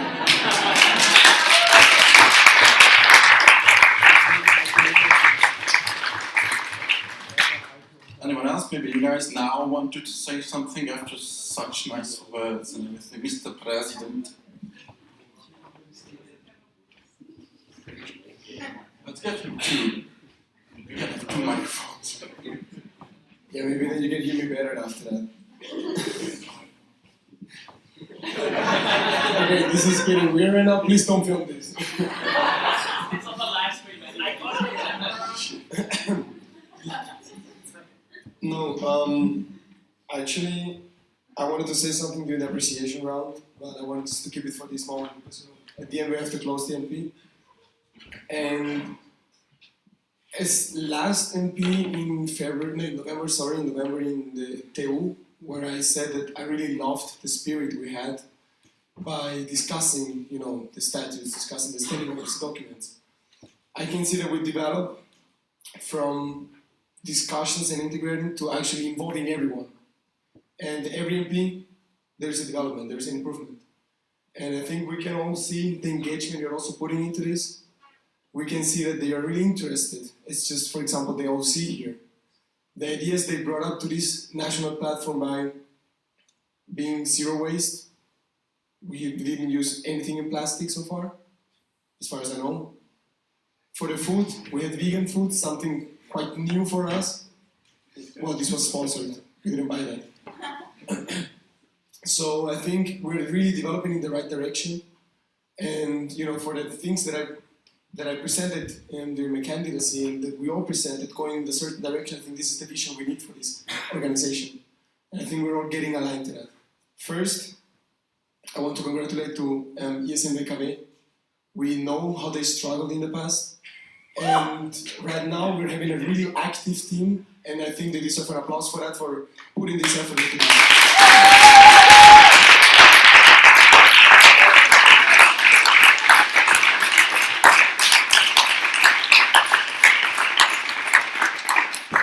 seeing so many people involved, be it Menelaus, be it Marcus, who was yesterday at the party, be it Alina, Katia, Elena, all the people. Kevin was also sitting here with us. Don't worry, I don't forget you.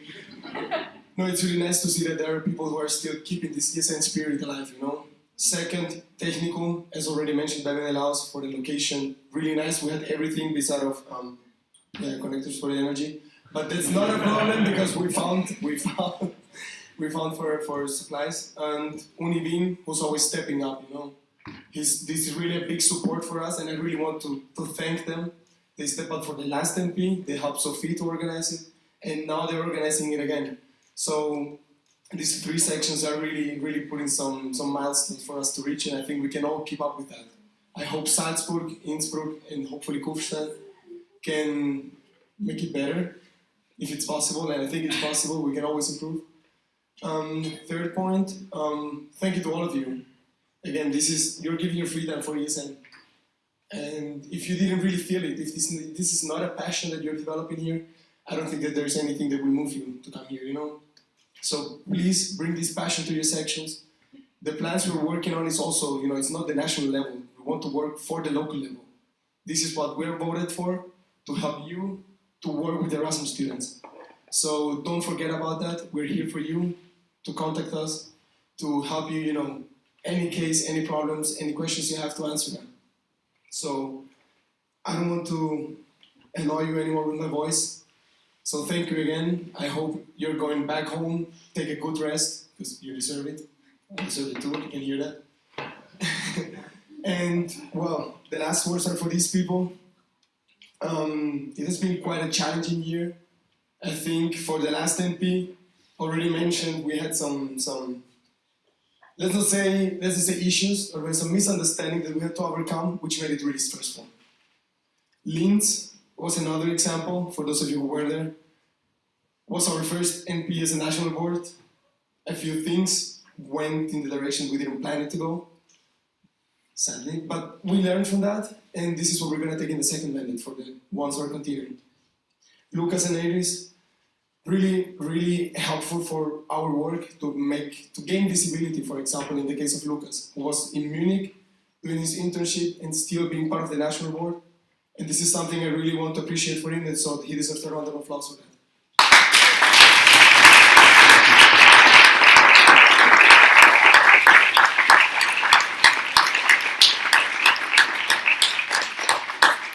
Now we're gonna go a step further. She was on Erasmus in Russia. We had weekly calls, no, bi-weekly calls. The time differences made it difficult. Slack didn't work in Russia, not properly. There were some restrictions there, but still, she actually, as Mario already pointed out, she actually worked on Confluence. She worked on creating the AT-Com, our own IT committee for Austria, where everybody can join and work in IT matters. She's managing that, and all that she did it being on Erasmus, you know, in another country. This is something also very worth it to actually, a big round of applause for her for that.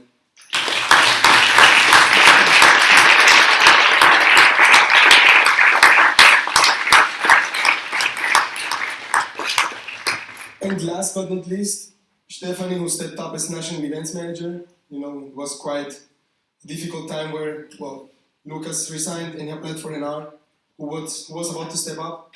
We talked with her and she was like, yeah, I want to do it. I'm really interested. Now she's reapplied again. So these people here, we're giving our free time, as you are. So we're still all ESN volunteers. And I think this is the spirit we should keep in Austria, okay? So, without further ado, thank you for being here. And I hope you go safe back home and take all what you gained here back to your sections and for your life. Thank you, people.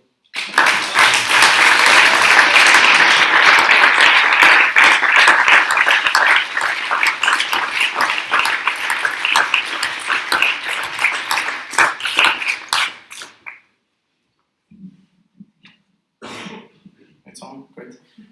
Okay, well, I would say give them one more applause. Thank you very much, National Board.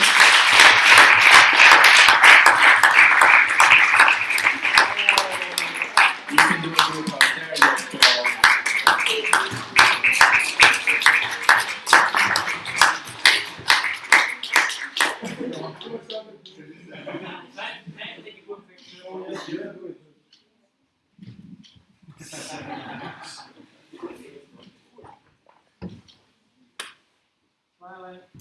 Perfect. Oh, that's great. Thank you.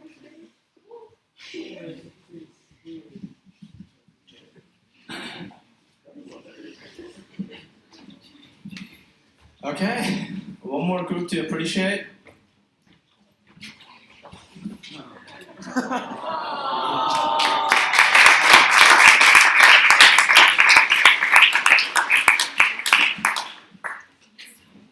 Vedat, why don't you come to the front as well? So, I'm gonna start, because I can. Vedat, thank you for finally taking over the technical chair from me, so I'm rid of that. After 2 events, it's nice. You did a good job. We had to stream the entire time. I think our one very consistent person who, like, by the way, we had, well, not just from Eastern Turkey, but we had someone from GATS actually watching the entire event as well, Paulina. So she was very dedicated to the event, but she was extremely happy as well that she could actually watch, and that's all because of you. So good job, and thank you for also getting everyone upstairs. You tried, you did your best, you managed. Thank you.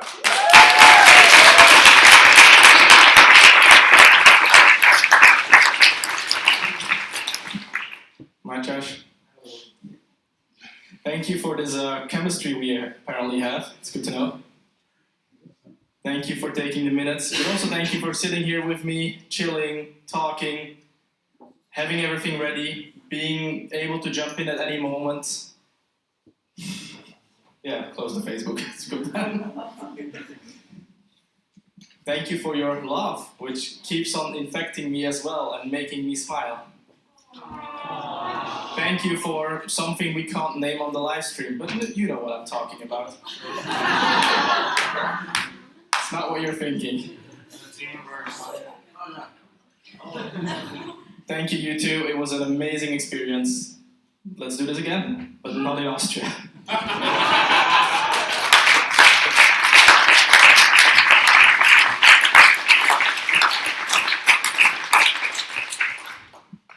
Does anyone want to take over running around with the microphone?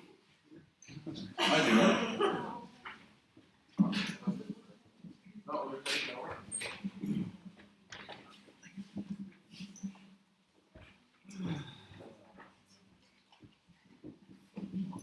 Okay, if no one wants to say something, then I go for it. Thank you, Beta, because you're quite new. So it's really amazing that you stepped up and did this. Thank you so much. Also that people were on time.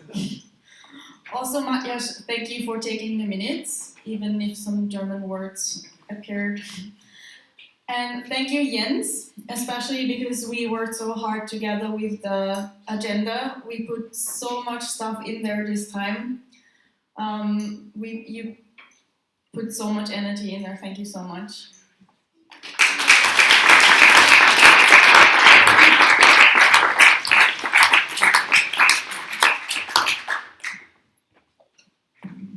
Yeah, basically now during the speech I held, I purposely left you out because we also have to give the appreciation round to you, to the cheering team. Well, first of all, Jens, you're quite a known personality now in Austria. Many positions, many activities, many things that you implemented here. I'm really happy that you stepped up for main chair, actually, because of the fact that you have the knowledge to actually make things run smoothly. And I think the agenda was really a great job in that case. And I think we can all feel that you're experiencing this field. So if you ever feel like doing that, let's do this again. And really, I really appreciate your effort in the whole network. Matjas, I think this is your second time applying for the chairing team here. Yes. Yes, you finally made it, and it was really nice.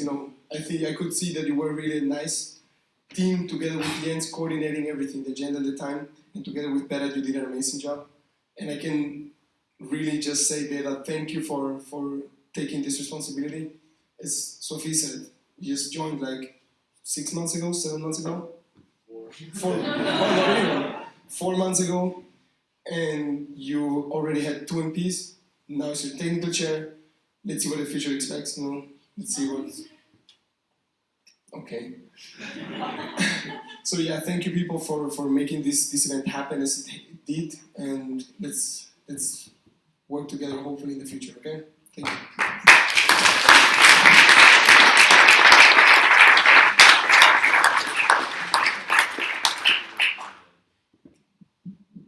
Too tired to get up.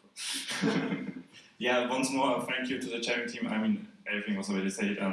I'm really looking forward to see Themenpräferenzverfahren in the minute. Hope you made it understand. Yeah, really thank you. And I cannot say that many words that Jens told me, but again, thank you, really.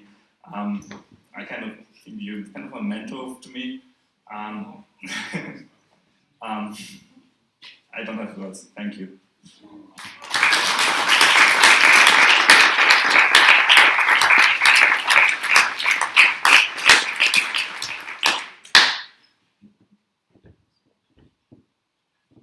Cool.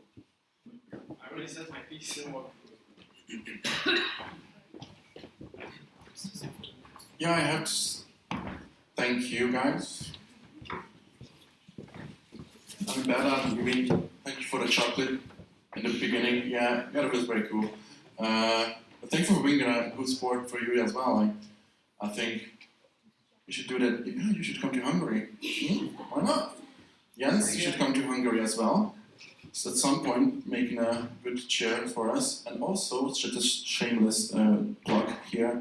At the end of February 28th to the 1st of March, you are all, well, how do you say it? Invited. Thank you. Invited to the national platform of VSN Hungary. You guys are our neighbors. You guys are good friends. So sure, let's meet up there. It's cheaper.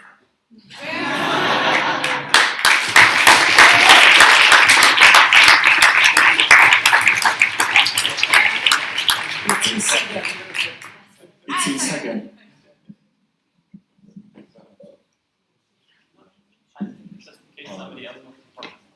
First of all, I want to thank my fellow city members, especially Jens, without whom I would have had no clue how to set up the whole live stream. Thank you. And thanks to Matthias for letting me not be the only smoker here. And also thanks to the national board, especially Jose, who motivated me to apply for a technical chair this time. Thank you. And thanks to all of you for listening to me and being punctual on time. We managed to get ahead of agenda.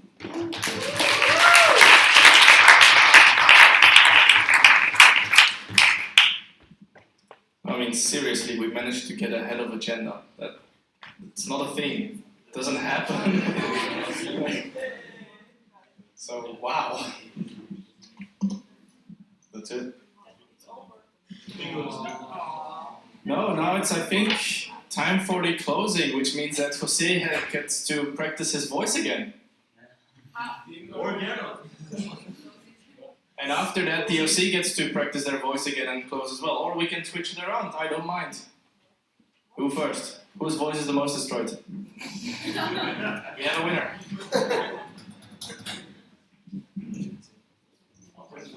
Speech. Event is done for free. You already talked enough, right?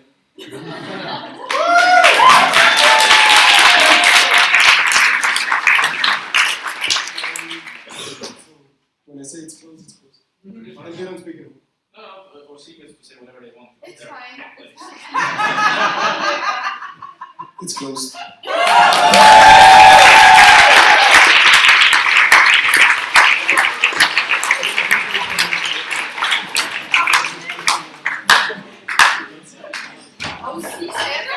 Okay, make sure you clean everything as well when you leave the room. Say hi and say bye to everyone. Hi.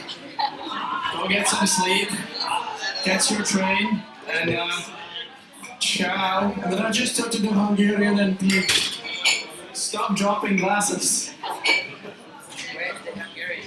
Don't be his friend. Matthias, would you say bye to the live stream? Would you say bye to the live stream? Bye!